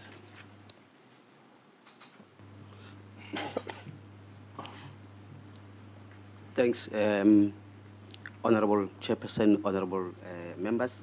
Perhaps if you could indulge that I give a little bit of background on how procurement operates within SABC. As long as it's not a long background. Oh, sorry. It won't be long, Chair. I'll just make it quick. As indicated by the acting CFO and earlier by the Honorable Minister, the issue of document management is a challenge. But let me start it this way, Chair, so that I can create the picture and then you can see where we are, why we are where we are. Procurement processes in the SABC happen across the organization, as the acting CFO had indicated. Now, in other instances, this is what I could use the words as institutionalized procurement processes happening outside of a procurement or SCM unit as such. And I will give an indication to that. Some processes are informed by convenience as they happen outside of SCM as such, and would get to know about them as SCM after the fact.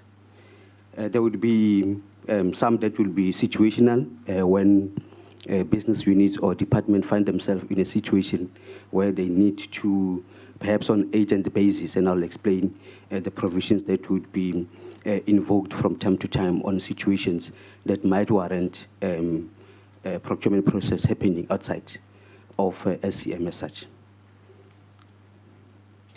The one that would relate to an institutionalized process would be, which has been reflected as well in one of the slides from the CFO, the issue of content acquisition. And there's a specific policy that deals with commissioning of content. Now, that activity happens outside of SCM unit, but it is a legitimate process that happens. Of course, one might then say that no, you are taking too long. Okay, am I? You are taking okay. too long. The other one would be, because you see, it's gonna link chain members into where we are, so that we can have context to saying, because, okay. Yep. My brother, I thought that they are coming to a meeting to report, and we are just soliciting from you not new information. That story you gave us there in the SABC, don't start again. Answer the question directly, because I've got the bid committee meeting minutes here, and I don't know what you're talking about. I'm going to challenge you on your facts that you're putting. So don't give us a background. Give us facts. What is exactly going on? Don't give us a long story here. You told us that story in the SABC. We know what you're talking about. We know the story of Sikala, Kabisa. We know it definitely. We know what has been going on. We have listened to that background. Answer what the member is asking. Don't give us history. Yeah, no, I think let's just. I think and I was actually thinking that you would actually say no. We don't know why our seniors took the decisions they took, but I see you want to delve into a lot of things. The issue is, and I think maybe the people sitting here in front with you could be the ones who can actually assist on why certain decisions were taken to look for an outside company to maybe recall how they were appointed, and even the payments, because just to expand, comrades, if you look at the contract that Comrade Vincent does not have, the December 2016 one. Okay, this one says they must investigate irregular, fruitless, and wasteful expenditure 2014-15 to 2016-17. That's fine. But if you look at the other two, they all say investigate irregular expenditure 2010-11, 2014-15. So which means within that time period, you then charge 4 million. Then at the end of your contract, you have not finished the work, then they give you another contract to do the same work, and then it's 10 million. So I think that's what is asking, and that's why I'm saying maybe the middle management, that side, may not know how the senior managers came to take those kind of decisions. Unless if you feel you can tell us something. Okay, thanks. Then to cut to the chase. Just a minute, yeah. Chairperson, I do respect you. You see on the SABC minutes of the audit committee that took place on the 25th November 2016. This thing, Saka Cabo, and the confusion that is there, and the infighting that is taking there, I can show you, I can submit. The whole debate took place, and the infight amongst themselves, even when Matthew has to intervene, and how they came to that decision. This lady is misleading us, Chairperson. There's a lot of controversy and infighting that took place there. And he knows, for a matter of fact, and she was not even the CFO, that detailing that relationship within this particular document from the SABC. If you want me to submit it, what is the date of those minutes? The minutes, Chairperson, is the 25th of November 2015. 25th November 2015. Status in terms of clearing the internal and external audit and all right, which page? I have them. I'm reading it to you.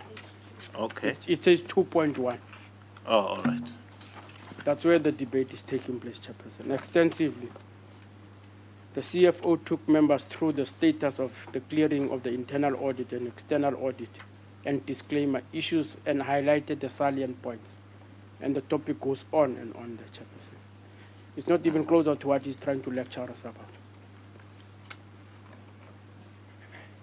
And that's the meeting that I would say to you would show to all of us that there has been confusion and infight amongst themselves in the SABC. I see now, yeah. The third paragraph. Yes, Chairperson.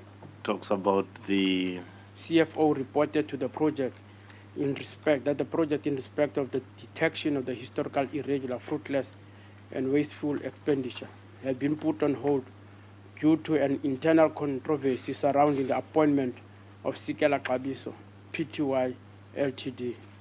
He informed members that he had approached the GCOS, Mr. F.L. Matlala, at the time, but he had not acted on that matter. He subsequently raised the issue that with the acting GCO, J.B. Matthew, he stated that it goes on, Chairperson. So I don't know what he's talking about.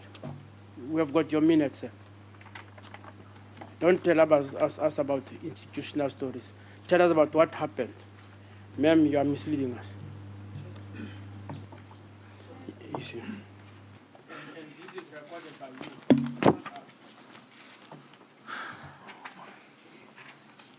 you. Corporate Vincent. You. Yes, Lengwa and then Ross.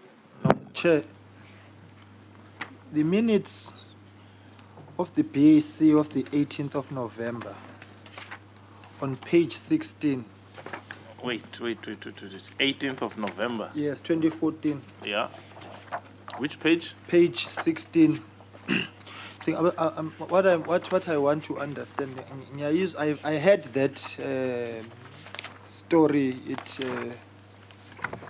in Johannesburg. So and it was before we'd received this. And I'm wanting to build on what Honorable Boyce said. The perception presented was that, or what had been presented was that Saka Cabo was requested to come in and investigate irregular expenditure. Because you gave us this thick document, this one here, of all sorts of things, speeding fines, failure to attend to pitch at the airport, hotel accommodation, and all sorts of things. All of this is irregular expenditure. Saka Cabo was coming to tease this out and probably will find more. But on the minutes of the, I think it's the honesty. That's what I want to know. Now, your own minutes, the minutes chair. After a long narrative, here's the approval given for a deviation from the normal procurement process. And I'm reading now resolution 18/11/14, BAC 303. Resolve that approval be and is hereby given for the deviation from the normal procurement process to enter into a contract with Saka Cabo for a period of 3 months from 18 November 2014 to 17 February 2015 at a total cost of 5 million rands exclusive of VAT to conduct a forensic investigation into television and all marketing areas within the SABC. Is now the unearthing of irregular expenditure this?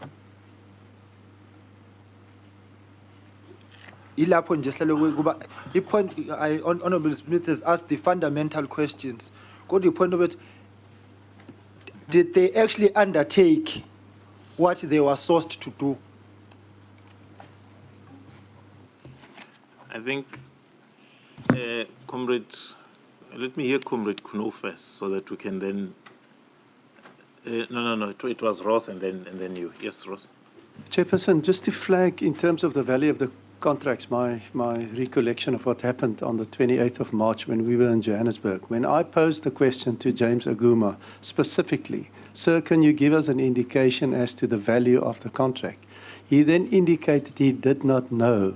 And he pointed to a lady sitting in the middle there. I recollect this very vividly. And she had to give us some figures.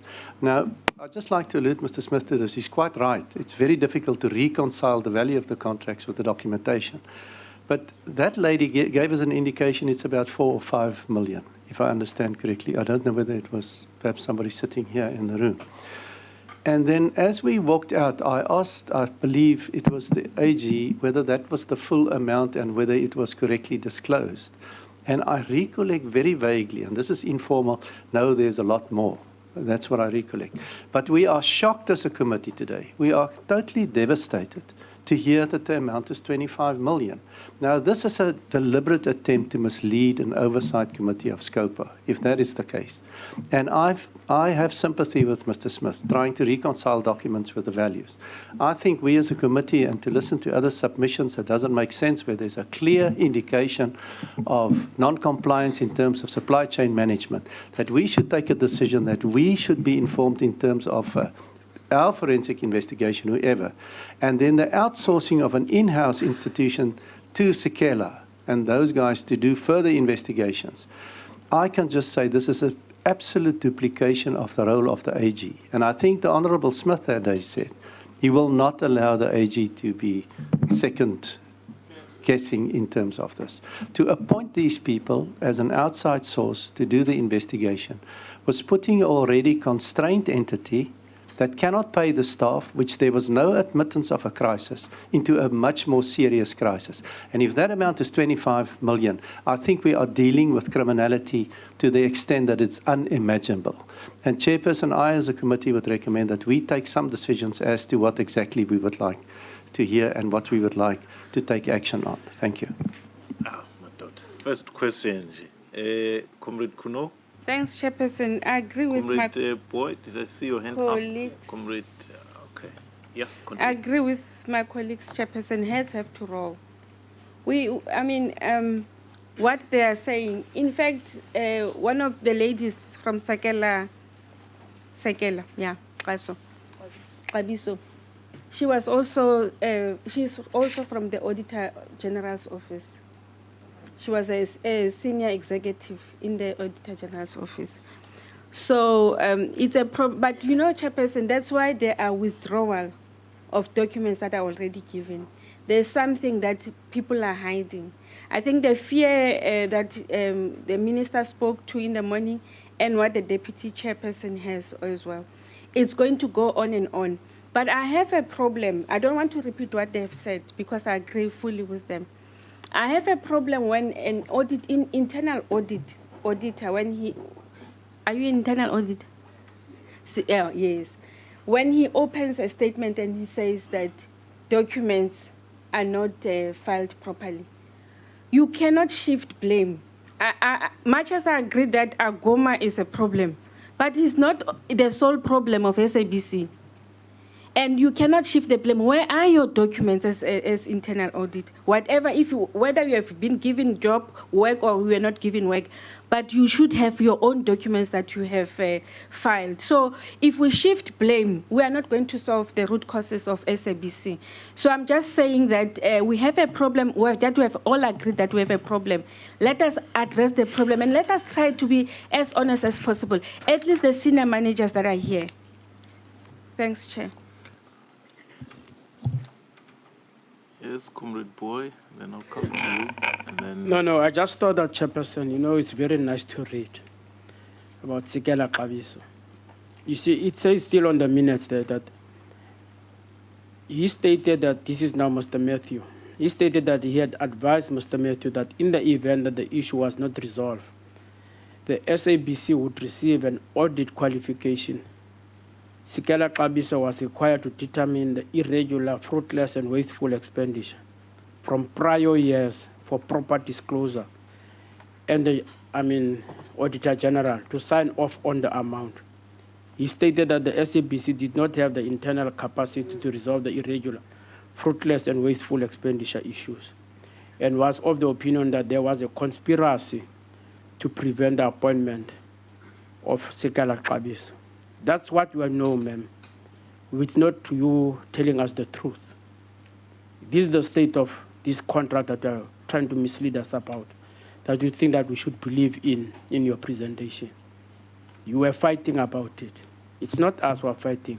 And more as it go forward, you couldn't even agree because you're putting the others. The CFO stated that although the COO had approved the appointment in accordance with the requirements of delegation of authority, the legal division has refused to release the contract until they had obtained approval from the head of procurement for the deviation. Ms. Watwat responded that she was unsure about the conspiracy to which the CFO referred to, and that she did not receive contracts with a value of less than 15 million. This is the fight, man.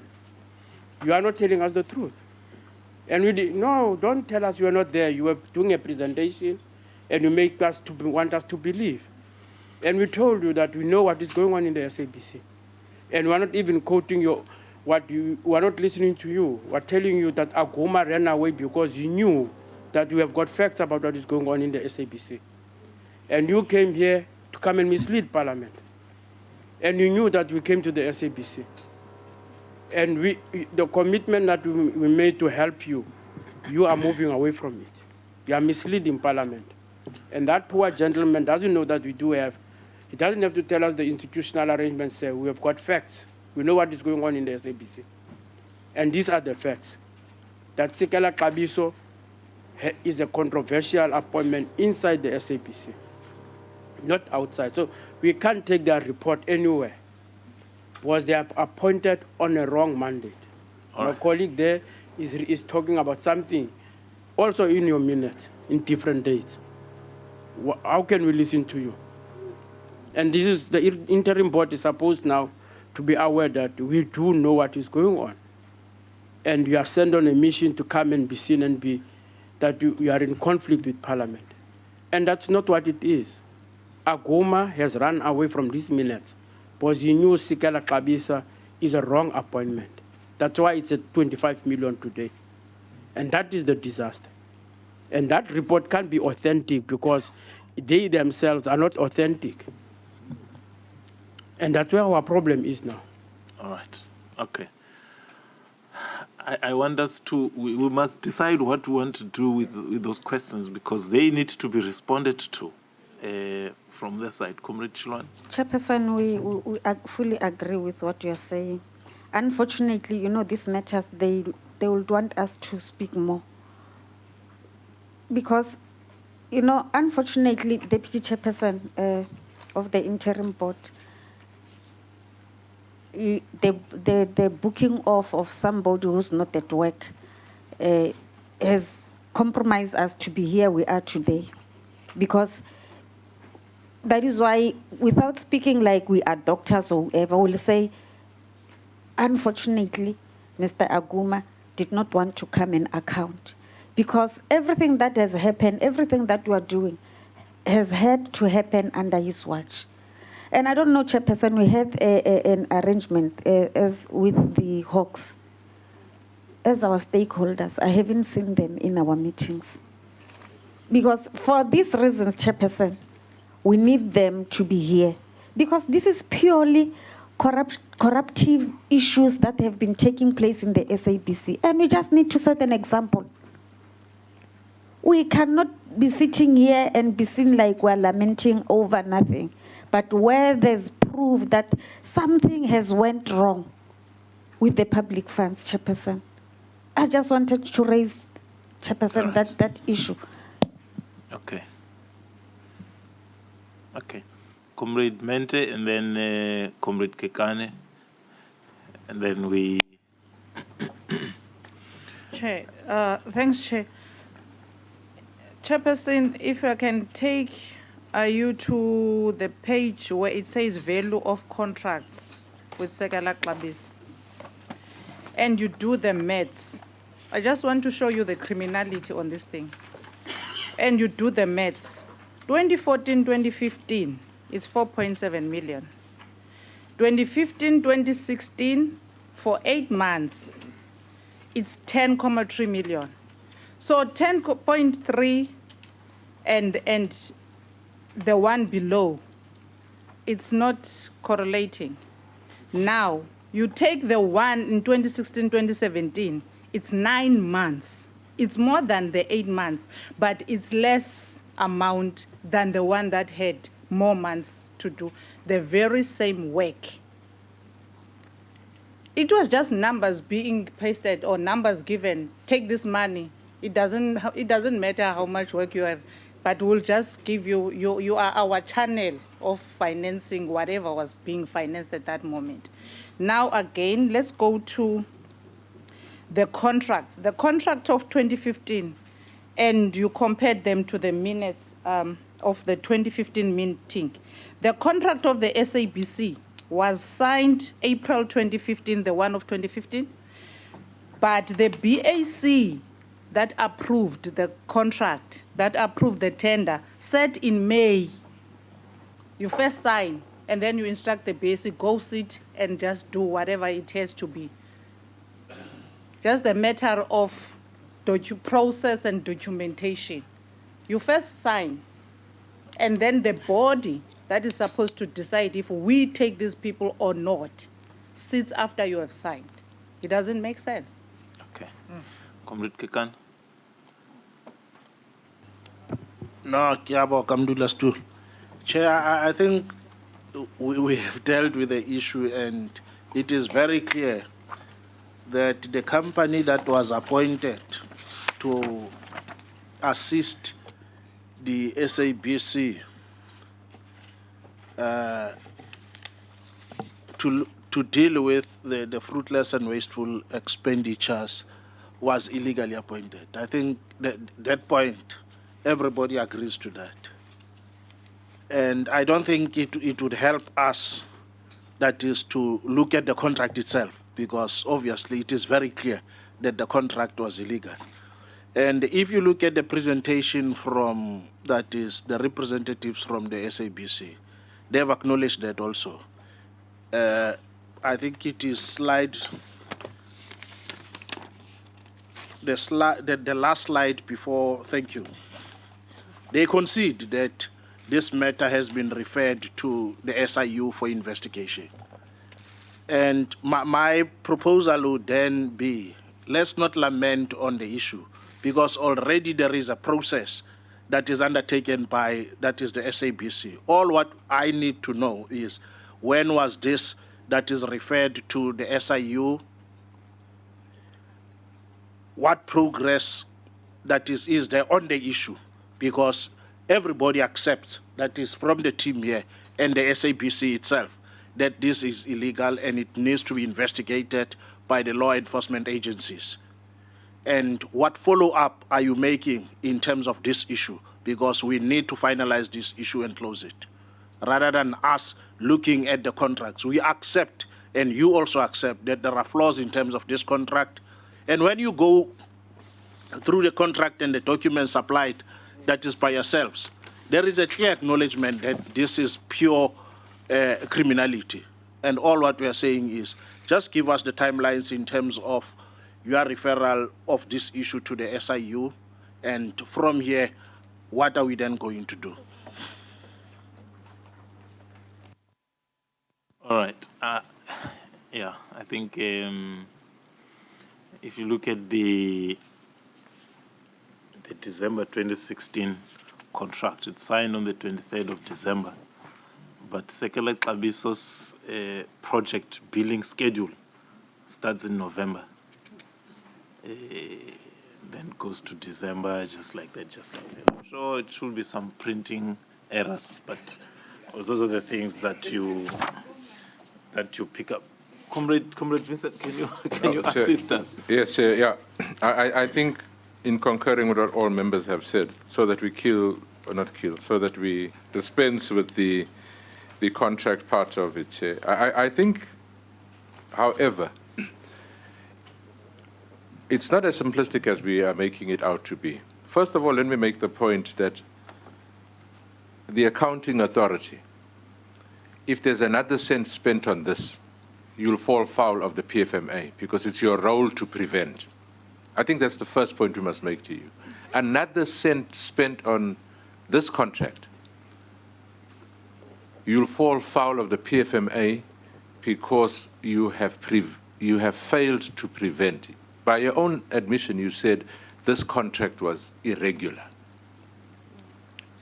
The second point, Chair, that I'm raising is, and that's why I'm saying it's not as simplistic as it is. All we're saying is you can't, from where we are. We're not going to overreach, but we don't think it's advisable.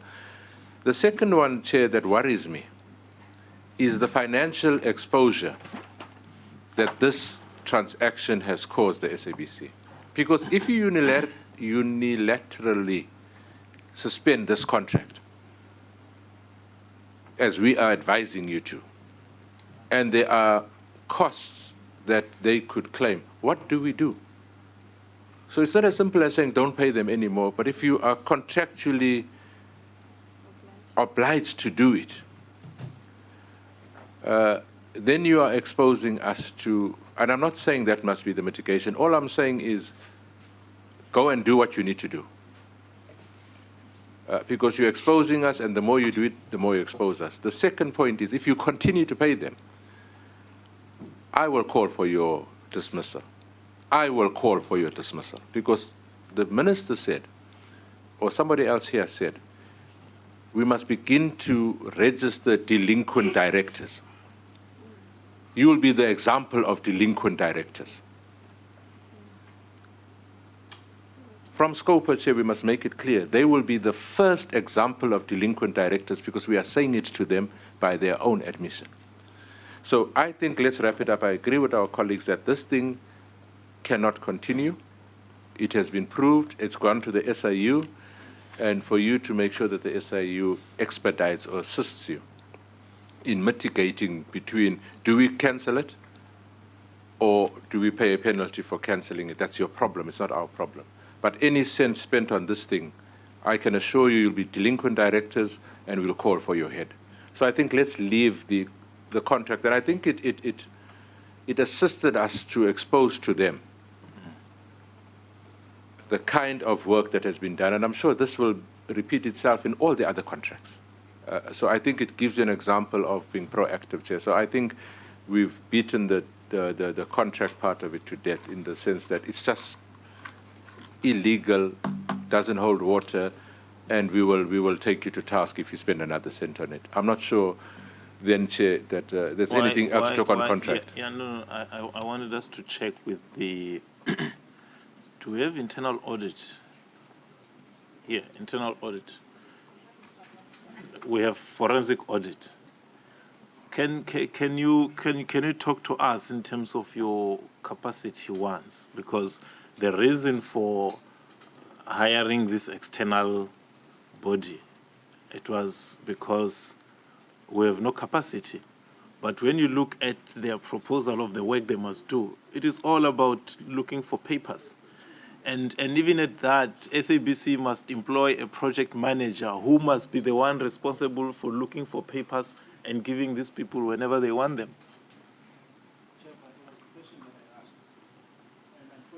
It was not responded to. There is a tendency that is in the SABC that when we deal with issues, you might find that this was referred yesterday to SIU. Oh, no, Yes. it's fine. No. Let them explain to us when was it referred. Okay, no, that's fine. Let him answer, and then I'll refer it back to you. No, thanks, comrade. I missed it. Thank you, Chairperson. In terms of I'll talk to the human resource capacity. We currently 9 investigators overseeing all the 9 provinces within the SABC.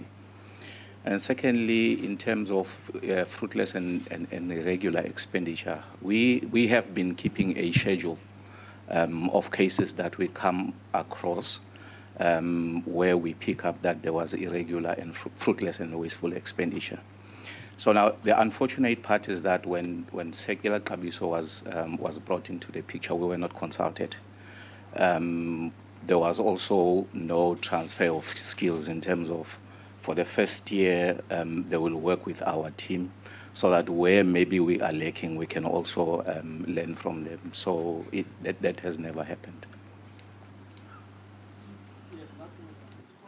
All right, it's fine. Mr. Naidu, when was this referred to the SIU, and what are your timelines with them? Yeah, we, at our special board meeting on the 21st of April, SIU made a presentation.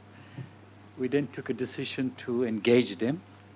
The following Monday, that's about 3 days later, we met with SIU. We formed a task team within the board, which I'm heading up, together with some of the colleagues from the departments, the group executives. We met with them and referred 5 matters to them, the matters that were set out in our presentation. Now, specifically on the question of Saka Cabo and fruitless and wasteful expenditure, we gave them both tasks because we wanted them to get to the bottom of the problem on this matter for us. Now, we have asked the departments to give them additional documentation which they've requested, and sometime next week we have a follow-up meeting where we engage them formally because they are coming back to us with a price because they charge for their services. The first point of business will be to get a presidential proclamation. SIU has been in touch with the President's office on this matter, and they gave us an indication that by early June they would get the presidential proclamation. And this was the first order of business, Saka Cabo and the fruitless and wasteful expenditure of them. So they put a 2-month timeline to that. So hopefully by about August, we would get a report from the SIU on this particular contract.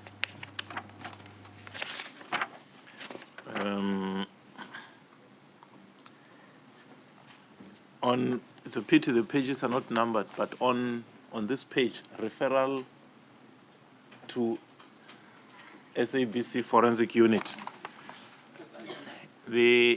I'll come to you. That page says irregular expenditure incurred between 2012 and 2017 March, as well as contracts with the companies that have been mentioned, have been referred to your forensic unit. And then you have other companies that have been referred to the SIU. How did you differentiate that these should go to the forensic unit, this should go to the SIU? Chair, what we did is, as a committee, we looked at all these now these contracts firstly were flagged in the final report of the ad hoc committee, and secondly they were brought to our attention by the SIU when we met them. So as a committee we didn't want to give too much to the SIU because it will be overload and we'll get a report in 2 years' time. So we have an internal audit division. So we looked at certain contracts where we thought was purely irregular expenditure, perhaps lack of documentation, rather than corruption or improper conduct.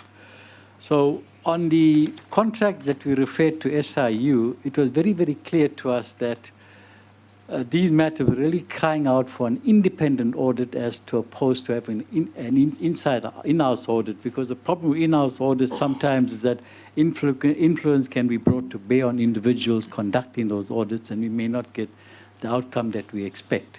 So we first did a distinction of referring those 5 critical areas to the SIU. And then on the balance of matters, the decision we took is that the head of forensic will commence these 5 or 6 investigations, and we prioritized that with him. If we are not satisfied with that outcome, we will then refer it back to the SIU. So in that way, we take total control of the situation as the audit committee to get the final outcome that we're looking for. Have you considered in terms of their work, the report that must have come to your desk on Monday from Saka Cabo? Because they told us when we were in Joburg that they will deliver their report to you on the 15th of May. Has it been delivered? Have you considered how their work will fit into the work that they would have done? Yeah, the work done by Saka Cabo thus far will form part of the information pack sent to the internal audit. All right. Okay. No, thanks. I want Team Comrade Boy, but I wanted Comrade Vincent to proceed, because the issue around Saka Cabo contract, I'm not sure if we still want to belabor that point. Tim? Chair, I'll be brief. My colleagues were telling me that we were finishing up, so I was just getting a bit concerned. But no, we're finishing up the first question. No, that's fine. Just right. Now that we've touched on the SIU and we seem to have discussed that and put it away, I just want to raise one flag. We have staff that have been working at the SABC now, and all the board of directors are not staff at SABC. They're independent. But we have staff at the SABC now, one of which is the new acting CEO, Cheliso Welitabo, okay, and the secretary, the company secretary, or the group secretary, Geldenes, that may well have to work with the SIU in their work. And I'm concerned that we have staff that hark back to when all these issues were happening, and you contemplating, I don't know how permanent Welitabo is going to be, you're contemplating a CEO job there. Do we not have an issue where investigation could be compromised by having staff that were involved in the history of this thing working with the SIU? And I think that the board needs to take that very carefully into consideration. You cannot have compromised people being involved there, because it can sully the investigation and can create, thank you, a conflict of interest. Thanks. Comrade Chilwan. Chairperson, I just wanted to get the clarity. We just exonerate the issue of Saka Cabo, so the other one we deal with them, or on the issue of contracts, all of them we not talking. I just wanted to get the clarity. No, so far we're dealing with Saka Cabo. I don't know if... Because on the... Yeah, I know that Honorable Vincent is busy with that, because we wanted to talk to these other issues of the SABC forensic, which have been handed over to SABC forensic unit. No, it's fine. We will. Okay, all right. Thank you. Yes, Comrade. No, on a way of going forward, Chairperson, we are interested in the irregular and fruitless expenditure. And clearly, with the controversy that's around Saka Cabo, which was the backbone of Aguma's analysis and strategy of how to get out and explain the irregular and fruitless expenditure and undermining the Auditor General's office. Given that the Auditor General seems to have to give their opinion on the 31st, it was going to be based on Saka Cabo's contribution. Would you apply your mind and give us direction that between the audit, would you assist the Auditor General to come and tell us exactly what is the state of things within the SABC? Or, because you can't rely on Saka Cabo, so they are totally controversial. And I mean, our opinion is very strong on Saka Cabo. So given that strategy has fallen apart, can the Auditor General rise to the moment and give us proper guidance as to what is exactly going on in the state of things so that we're able to take our way forward based on what the Auditor General is saying, not some Mickey Mouse of organizations being created around the road here. All right. No, that's fine. I think from the end of May, the Auditor General will be busy with the books of the SABC. So maybe what you're suggesting is that once they've done their work, it is concluded, then they can come and give us a status report that this is what we've seen, this is what we've found. Because remember, the major problem of the major, not the only problem of the Auditor General is that the statement of irregular, fruitless, and wasteful expenditure is not complete. So we don't know the quantum. That's why it is qualified. And Saka Cabo is supposed to go to the bottom and say this is the extent of the irregular expenditure, and then to say fine, as the report says, once that has been now confirmed and confined, how then do you start to deal with your disciplinary processes, this, that? So I think we can engage the Auditor General once they have now gone through the books of the SABC. Yeah. And then let's say, Deputy Chair. Just a minute. Just said, Chairperson, I think the gentleman at the back, I didn't get his name. The one who was talking about. Andres Machego. Okay. And I'm saying that maybe his job as well, because, I mean, they were doing something, but they were not considered, has to be taken into consideration. I think the Deputy Chair heard that they're actually doing what Saka Cabo was doing in a way. So I'm just saying that his work as well has to be taken into consideration. No, sure. No, let me give Ross first. Ross? Just an Inyani contribution, Chairperson. I appreciate the It must be really small. Very, very small. Yeah, sure. Chairperson, I appreciate the proposals by Mr. Boy with regards to the AG, but I would also like to perhaps make a recommendation that in terms of the non-compliance in supply chain management, that Treasury surely should have had a look at these contracts that was inflated, in my mind, from 1.1 million to 25 million. And that the Procurement Office, as soon as possible, perhaps brief this committee. Okay, Tim? Just making sure I get an answer on that question about SIU. We don't forget it in all of this. It must be answered that. Who's going to work with the SIU? No, it's fine. They will respond to it. Yes, Lebo. Thanks. I just want a clarity. So is the committee to understand that the decision to appoint Saka Cabo was done, it was irregular. I'm in full agreement in itself. That's part A. What I want to understand, Chair, is what I heard was they were not consulted. They did not know the line function department. So, do you believe now, not saying that you are not consulted, that you actually had and have the capacity to have done and to do what Saka Cabo was doing? But Chair, the one issue is, as irregular as it was, somebody must be accountable for having taken a decision to appoint something which was not needed. But the rolling effects of this are quite big. So ngiyafisa nje just to know, right, you are not consulted. So when it came to bear, did you actually say, but this was not necessary? Do you believe what you had the capacity? But Chair, here's the thing which I think the board must take forward with them in light of what we put to them about Mr. Aguma,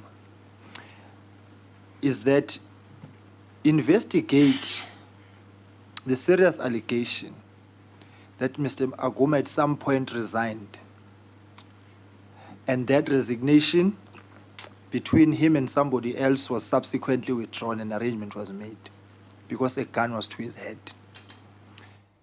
Right, the SABC board executives and the communications. Speaking about Uti, his continued presence there, was it now in the interests of the SABC or contrary to that? Thanks, Chair. All right. Deputy Chair.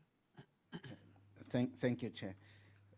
I just thought maybe we should allow Mashiko to deal with the issue about whether forensic has the capacity or not.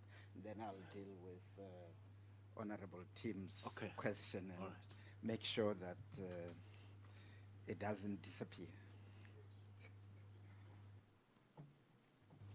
Chair, in answering that, I think I'll answer it this way. It's a function of both SCM and also forensics in terms of identifying fruitless and irregular expenditures during the execution of our duties. Mainly, how we would identify it is when there is a referral of an investigation, and within that investigation, then we pick up that there were certain irregularities that amounts to Referral by who? Sorry, Chair? Referral by who? Either by management who requests assistance, or by a whistleblower who suspects that there is something untoward that is happening in a particular area. So it will be uncovered in that manner. So once it's referred to you, the question is, do you have the ability to investigate once issues are referred to you? We do have the ability to investigate once matters are referred to us. Maybe there might be certain issues that we have never come across. You know, that's where skills transfer comes in terms of, if we're working with them, we might learn something new that we never knew. But as I'm saying, since 2012, we have been keeping a schedule of matters that we come across, and we identify that there's fruitless and wasteful or irregular expenditure, and we would report on those. Comrades, there's another contract here of Saka Cabo of 1.1 million, part of which was to investigate the chief audit executive for pursuing unauthorized investigations and undermining the board. Chief audit executive, that is head of internal audit. No, that's fine. Let's talk to. Yeah. All right. No, let's let him answer first. Otherwise, we might. Thank you, Chair. I think what the colleague has just said now should be taken in together with what Krish said earlier, that the audit committee is now demanding monthly reports so that you don't sit with things that are piling up, and then at the end of the year you are told we have 1 billion rands worth of things that shouldn't have happened. So these guys have now been told by the audit committee, every month you must come and tell us if there is anything that is untoward that you are finding. And you must come to the audit committee. If you think the audit committee is not taking you seriously, you can go to the board directly. so that the matters can be attended to as early as they are happening. So that capacity that he's talking about has to be seen in the context of also what the board is trying to do.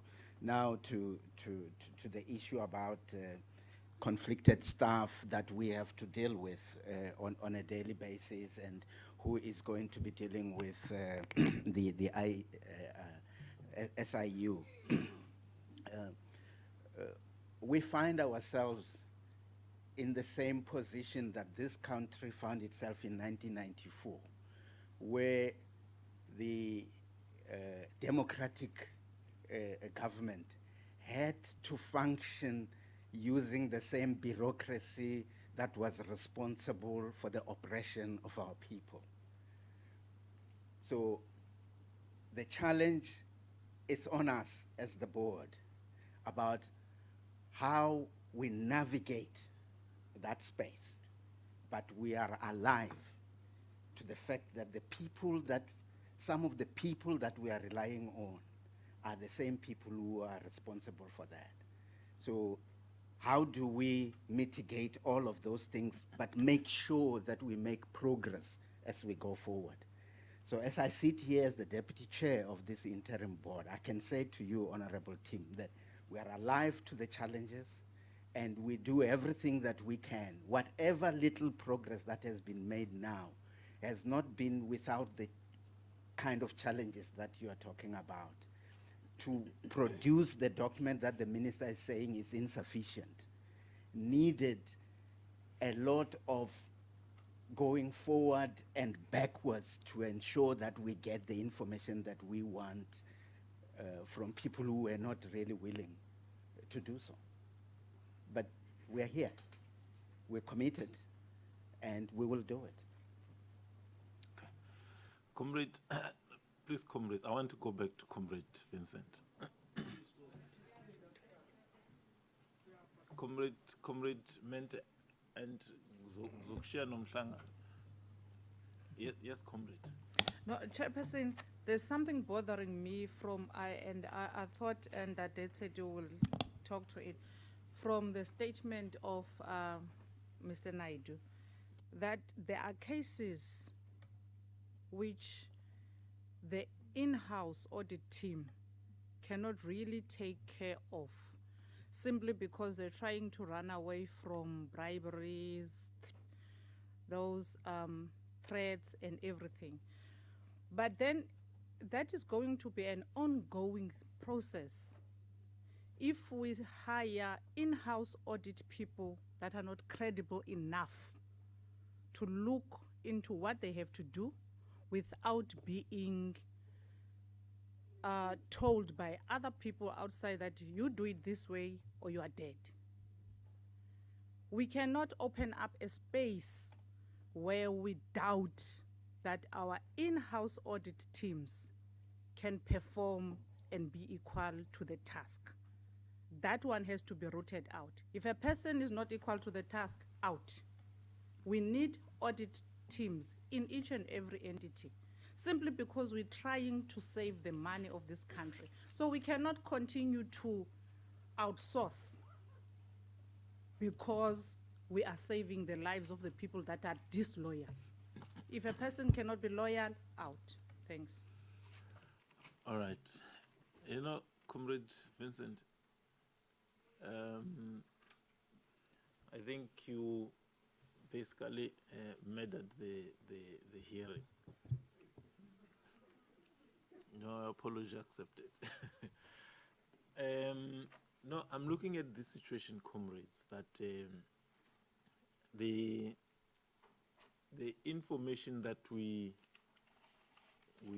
sought in terms of the, because Deputy Chair, what where we were going to was to now take the 5 billion rands regular expenditure and seek to check on each and every transaction, the same way that management would do after receiving the internal audit or Sekela's investigation, so that we understand the genesis, the basis on which a decision was taken, and the people responsible and the action taken to satisfy ourselves as oversight that indeed justice was done.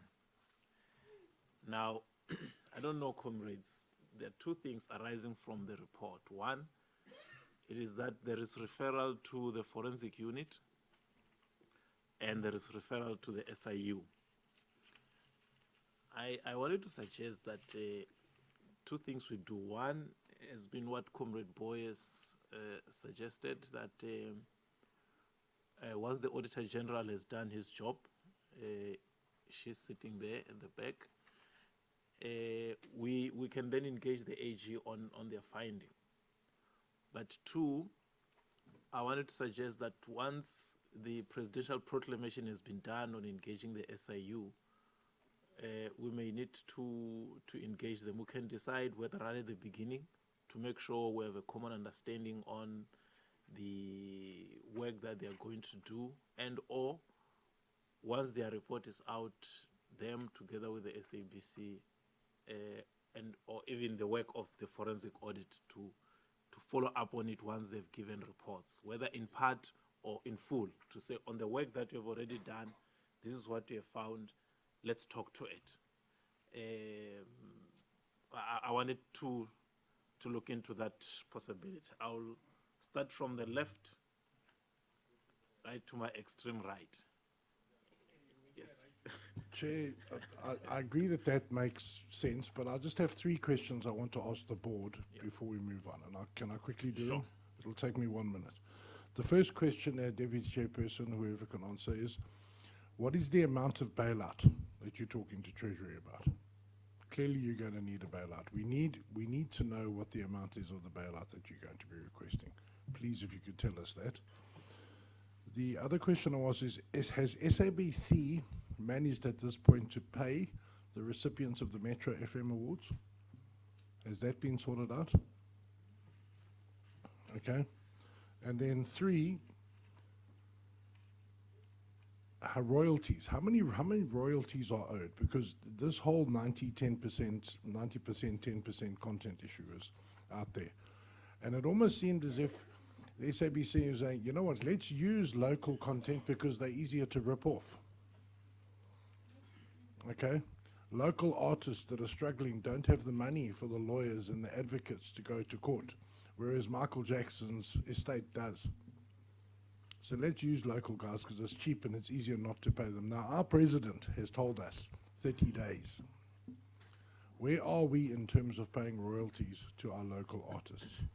I understand you spoke about the waterfall earlier, Deputy Chairperson, and I hope they're not at the bottom or the side of that waterfall, but if you can just give us some clarity as to where our local artists are in terms of their royalties being paid. There were other questions I'd like to have asked Mr. Gume himself, but unfortunately he didn't have the courage to appear today. Thank you very much.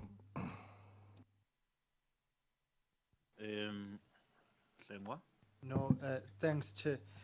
Chair, I just want to zoom in on the way forward which you are proposing. I mean, if Segela was to hand over their report on their findings on the 15th, you see, Chair, I believe you me, somebody is sabotaging me with their own. Every time I speak, I kid you not. But we have made a request that please let's switch somebody's off. Even There yesterday. are no NFP members in this committee. But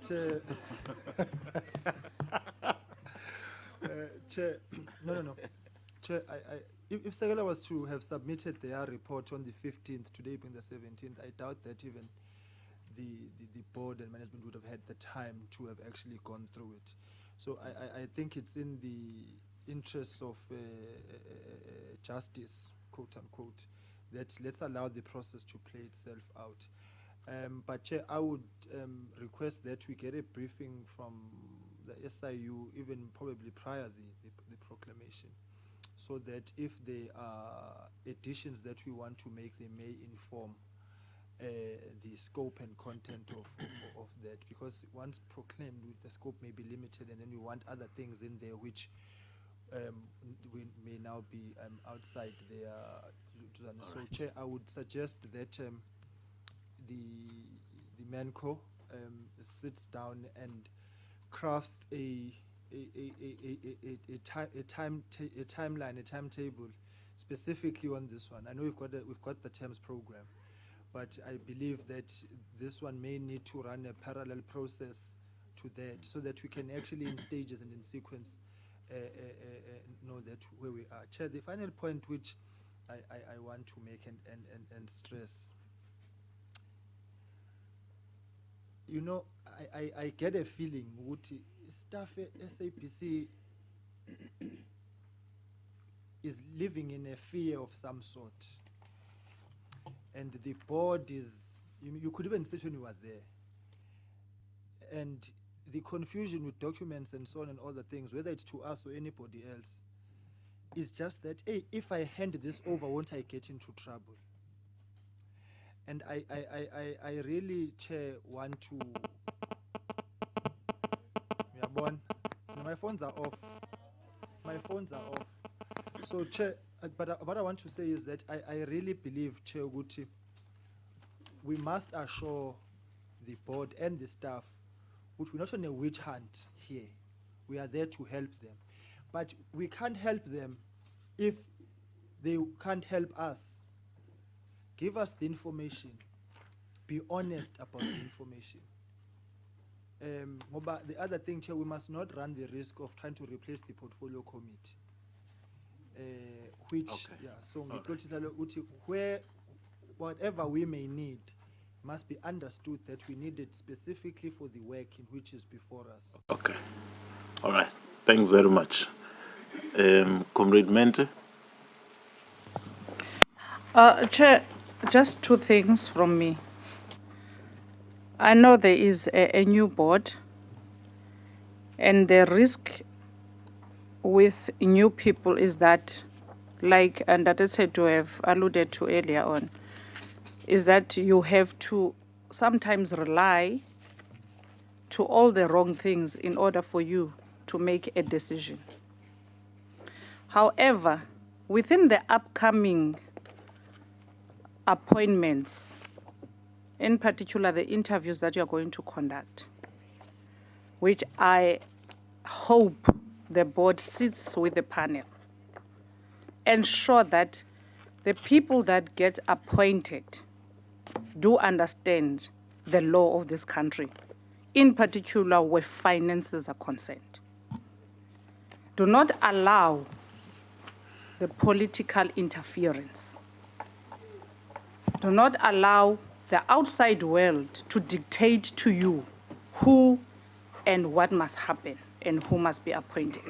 Because the reason why we're in this mess is people listening to the outside world instead of doing their actual job. And we trust that you are a board of credibility. You will do what is expected of you to do. Okay.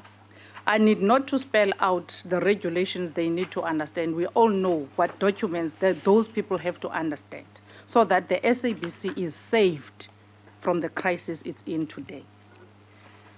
And then number two, just to add on what Comrade Tim has asked on in terms of how much did you ask for from Treasury?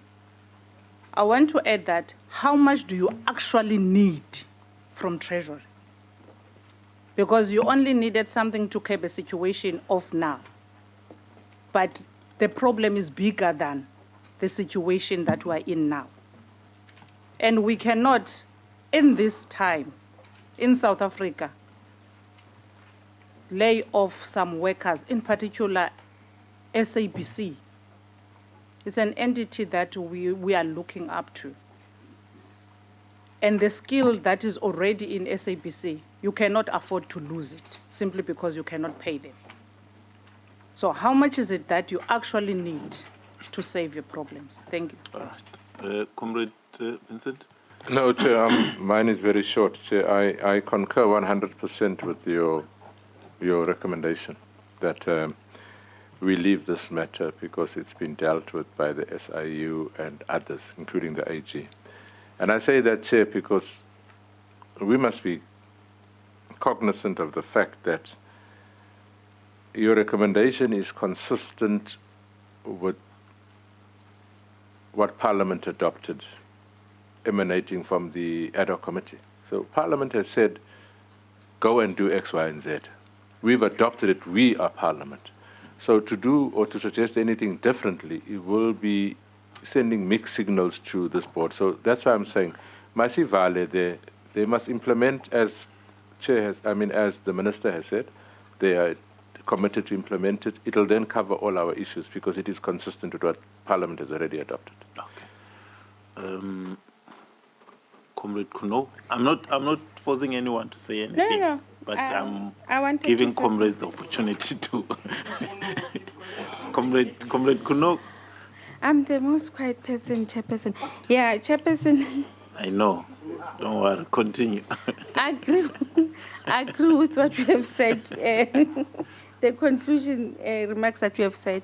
But I wanted to suggest, in trying to help the board as well, that maybe we need to have a formal report of the skills audit of SABC, so that going forward, you don't have a problem of the consultants that we've had before. I was trying to go through the SABC Act to check how are the employees of SABC employed. But I was trying to peruse that, I couldn't get my answer. But I wanted to say that according to Batupili's principles, which the government should adhere to, I think it takes all, including the entities as well, is that one of the things that they need to adhere to is the openness and transparency, give information that they are supposed to give to. So I wanted to suggest, Deputy Chairperson, that the senior management that you have within the SABC, maybe they need to, just to take out the Hoho part, please, Chairperson, because we cannot deal with Hohos, because we're trying to solve a problem. We won't get into the root end of the Hohos, you know, the fears that the Deputy Chairperson talked about. Okay. I thought we all know what Hoho is. South Africans. Just finish up. Don't worry about it. Yes, I wanted to suggest that at least the senior management, they need to because I mean that's what we do when we come into Parliament. We take an oath, and we sign to a particular contract. And I think after you have dealt with the senior officials, it has to go down to the junior officials, up to the middle management, so that the problem of information that you're looking for, if anybody does not give that information, they should know that they are breaching the contract that they've agreed to. Right. I just wanted to suggest that. Yes, the acting positions that we have, Chairperson, I think it's one of your duties as the acting interim board. No, interim board, there's no acting. The interim board that needs to be filled up. And I think we need to have a report as soon as possible. And I think we all agree that there's a problem. When we have the meeting with the SIU, I would suggest that the board also becomes part of that meeting. And that's why in the beginning, Chairperson, I was saying it is important that we have Aguma coming here, so that some of the problems that he has made, wherever that is going to be employed in South Africa, we must make sure that we deal. If we don't deal with those problems, forever we will be setting a wrong precedence, Chairperson. And wrong information will get out there that people, I mean, they can do whatever they want to do. If they want to appear Scopa, they can just run and say, we are sick, we cannot come and appear before a committee. I think we invited them before he could have made arrangements with, as far as that is concerned. So we should, a message should be sent clearly out there that we're not taking his absence lightly, because he was there as the group CEO, and he must come and account for the wrongs that he have made. Thanks, Chair. Thanks. Comrade Shilwan. Chairperson, thank you very much. I think I will join my other colleagues in agreeing to your proposal. But Chairperson, I think my challenge is upon on SABC when we write our report. I don't know how are we going to deal. Maybe we'll deal with it when we are in plenary, in terms of this irregular expenditure. Because Sikela Qabiso is also part to the irregular expenditure. And like when I was asking Chairperson this issue, these other contracts which has incurred in terms of the regular expenditure, those ones that have been handed over to the SABC forensic unit. Maybe I wanted to check, Chairperson, how much is the value of those contracts, those that are being handed over to the internal forensic unit, and that were they also handed to them on the same date like the one that we have decided with them, which they've been handed to the SIU. For safe to say, Chairperson, just to reiterate what my other colleagues have said, Honorable Ntabise, that now the CFO, Mr. Aguma, I think, Deputy Chairperson, you'll pass the message that the committee is really not happy about him not coming to the meeting.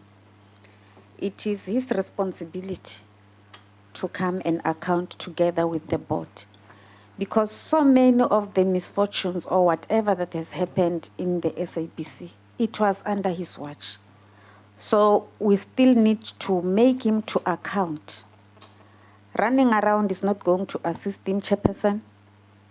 We're still going to ask you, Chairperson, to have SABC to come back and appear to Scopa. And Mr. Aguma must come. We also come to Parliament even when we are in hospital, when there's a 3-line whip. Chairperson. I see your chief whip is right behind you. Oh. Yes, Chairperson. We do come. When there's a 3-line whip, whether you're in hospital, whether you are overseas, you come back.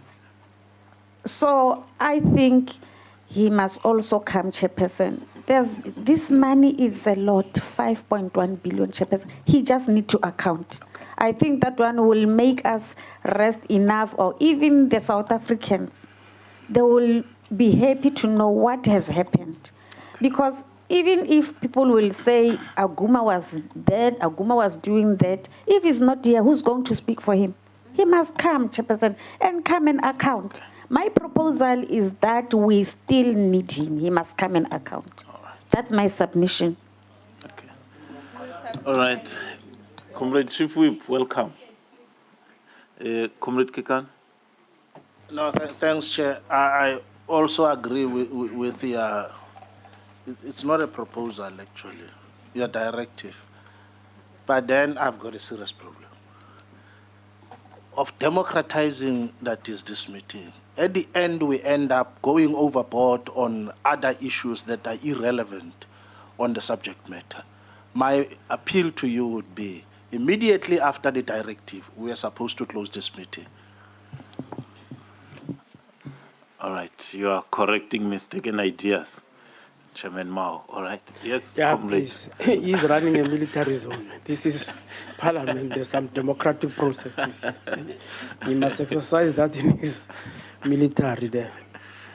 Look, we want to say to the SABC staff, when we came to your division, sir, honestly, you told us the most honest point to say that the management on top doesn't listen to people down there, you see. That's why it does seem that we seem to be ruthless in dealing with these matters. You're not the only department that how we relate to, because to us there are a lot of genuine South Africans inside SABC, inside SASA, inside ESCO. But the bottom line is that if you are corrupt, why should we entertain your activities? Because you're collapsing the state. You are not assisting us to be able to move ahead with the programs of delivery. You are making it very difficult for all of us. That's why there's such a lot of protest outside. We have got nothing personal about Master Aguma. But if you don't do your work, we've got no other option than asking you to go out and we deal with those that are prepared to do the work. So we do like a lot of people. When the chairperson said, let's go to SABC for oversight and have the feel, he always goes on like that, have the feel of what our people are going through there. Then we are able to look at the irregular expenditure, not from the point of rand and cents only, but you could have a feel of how people are within the institution. You are intimidated by yourselves because we don't want anything wrong. We just want to be genuine. If you see the members of this committee of Scopa, and even Vincent, he's got the most genuine intention to assist us to be able to improve the finances of this state. Very genuine. He's using his different experiences that they have had in different institutions to be able to guide us, to make us to be able to be effective in the work that we are doing within Parliament. When Mukwege says we are not doing our work as parliamentarians, we take that very serious. We can't undermine the Constitutional Court. We can't undermine the judge president in the way he views the institution called Parliament. So it's not an antagonistic relationship that we have with you. We have a very genuine relationship under his guide so that you could be able to deliver and be able to help you. We do it with correctional service, we do it with everybody. We have got genuine intentions. But we must tell you, that genuine intention doesn't mean that we're fools and we should be undermined. It should never happen in your mindset. You do that at your own peril. Because you are very consistent, we know what we are doing here. And we're not doing it because we beg somebody else. We've got an obligation in terms of our own responsibility as parliamentarians and what we have promised our people on the ground, that we'll do things totally different and do them for the benefit of them, not for you only. So please, take our relationship as being genuine, but also be cautious that don't do things in a manner that is going to cost you and your family. Because at the end of the day, it's about you and your family. It's not about me. I have to do what is quite genuinely being expected of us as a team here to do the work correctly. My colleagues, as they are seated here, we all share we come from different streams of different parties. But all of us have got one thing in mind, is that we must do the finances in a manner that they could be able to benefit the ordinary people. We're not contesting political party views here, we are being genuine. And that's the type of example we continuously set in front of everybody, that we are a collective of people who have come to agree with each other that there's something wrong within our system. Take us as we are. We discuss as a team and we read. We don't ever be mistaken that we don't read anything that you present to us. We read extensively. We don't sleep because we want to provide quality to the type of views that they're presenting to us. Chairperson, as always, will be very thankful to your leadership and guidance in how you make sure that we stick to our work and we remain focused, you see. Don't take the view of running a military zone. Allow us to continue reflecting on issues. Right. But thank you very much, Chairperson. Okay. All right, I hope, Comrade Chief Whip, you surely have seen the trouble I have managing. No, it's fine. I will hand over to the Deputy Chair, but also Manana Baloi. Namnika chance me. After all, SABC ile mabokweni ya n'wina. So look, n'wina mi nga endli ntirho wa n'wina in terms ya monitoring na supervision. Sta onaka and los onaka ta va languse n'wina. So I'll give you an opportunity. Kuva me assure ku indeed ntirho wa n'wina mi ta wu endla accordingly. Deputy Chair. Thank you, Chair. Some of the questions will be dealt with by my other colleagues. So I'll start with Nomsa, who will deal with the issues around royalties. Thank you, Chair. Essentially, we are to some extent behind with the royalty payments. I know that SAMRO is in the list for tomorrow's presentation because what we have done, the board has instituted a payment committee wherein we go and we present as and when we prepare for the payment run. But yes, the last payment that they received was in December. So the money for the last quarter for RISA is due. And also the money for the March revenue for SAMRO is due.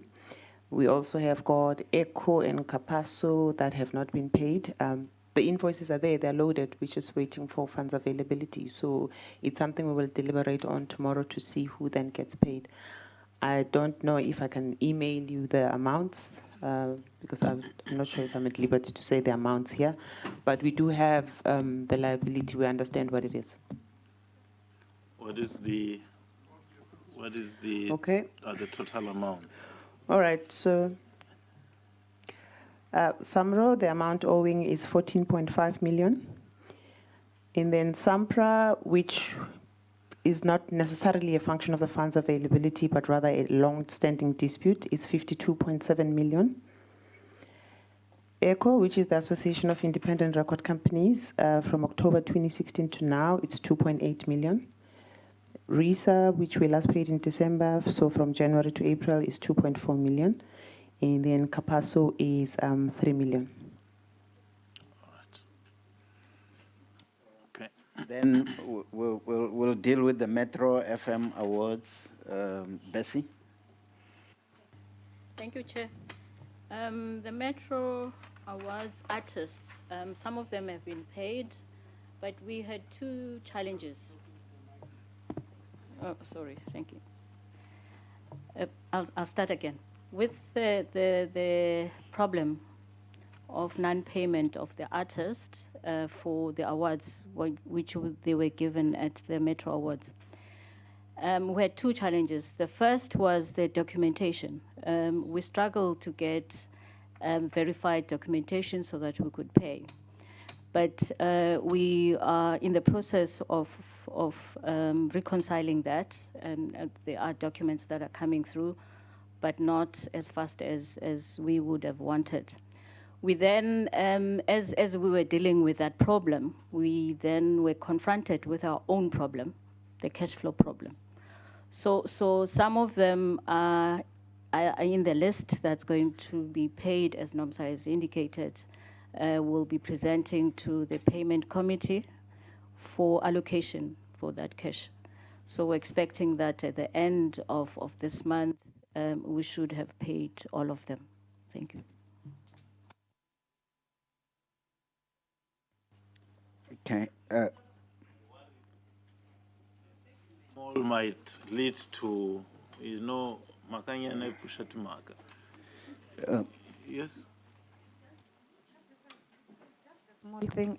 Maybe I don't understand it. I just want to understand when she said the payments of Metro FM, some of them, there were problem with verification. Sitting here, I just think if I've won something, they'll just say Tapele Chilwan, and then I'll go there and have my trophy or whatever. Yeah, I think just what I'm trying to understand. Let's just say all else have been overtaken by the cash flow problem, and leave it at that. Deputy Chair. Okay.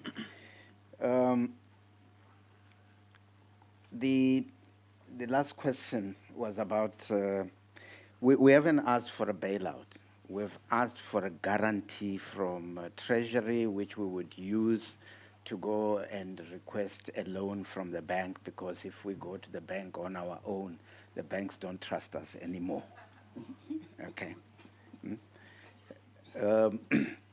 I am at no liberty to say that my chairperson has said that this is a document that is with the minister, and she would need the minister's approval for her to authorize the disclosure of the amount. So I know that there's been a lot of violent talk here about killing the debate and all of that, and if it means you have to kill me,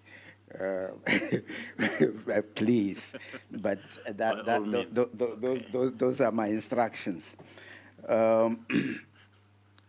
The issue around fear that was raised by Honorable Slengwa and Honorable Kuno, it's not going to be easy. You're talking about an institution that has been subjected to these fear tactics for quite some time, and to undo that damage, it's going to take some time. So, for example, in the editorial space, we're going to be having a workshop soon that will just be looking at, telling people you're free to actually do journalism as journalism and not some other stuff that people always wanted you to do. You are free now to do it. But even if you say so, it doesn't mean that people will tomorrow then start acting normally. But it's a process that we have to keep going on at as the board. In terms of the appointment, Honorable Mente, we agree. We have to find the people who will not only undo what has been done, but take this organization forward. Our own acceptance of this responsibility was because we realized that the SABC is a national asset that needs to be saved. And if we are going to go out and find people to come and help run the SABC, we can only go out and look for people who will do that and not people who will take us back.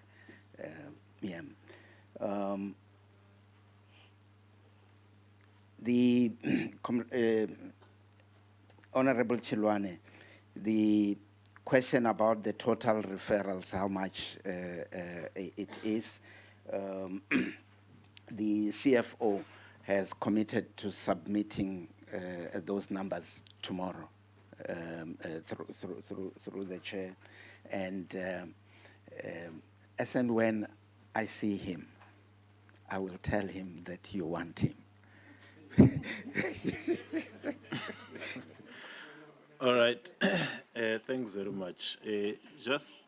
Deputy Chair, I do want to raise with you and the leadership that our staff receive many calls from SABC employees who would not have received their salaries because bursaries that had been given to them had to be recovered.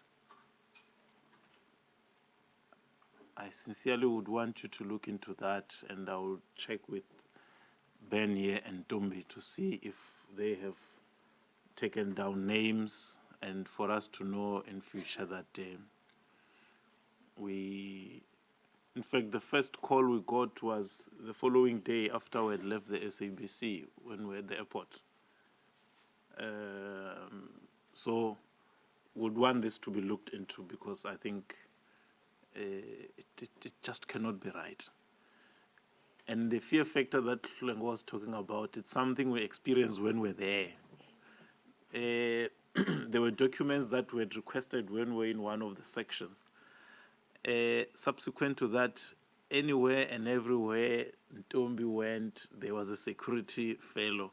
When she went to the toilet, we would stand at the door, just to make sure we're not interacting with anybody within. But we took it in our stride, and comrades, I can say today, sitting from here, I can see, no, we've broken through the ceiling. I think it is now clear to everyone in the SABC that the balance of forces has shifted. And so, they must do what is right, or there is nowhere to go back to. I think that is what I'm feeling. That's the sense I'm getting. Because when we were at the SABC and when we met here, you could feel, you could see the energy that was there. So I think we're making progress. It's dialectics. It's dialectical. Huh? It's a process.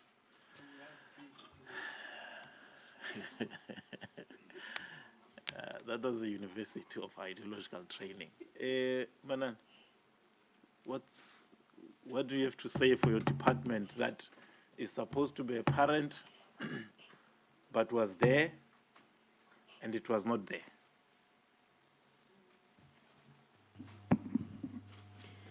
Thank you, Honorable Chairperson and honorable members. As the Minister has stated earlier, is that, we are committed, to implement the recommendations of Scopa.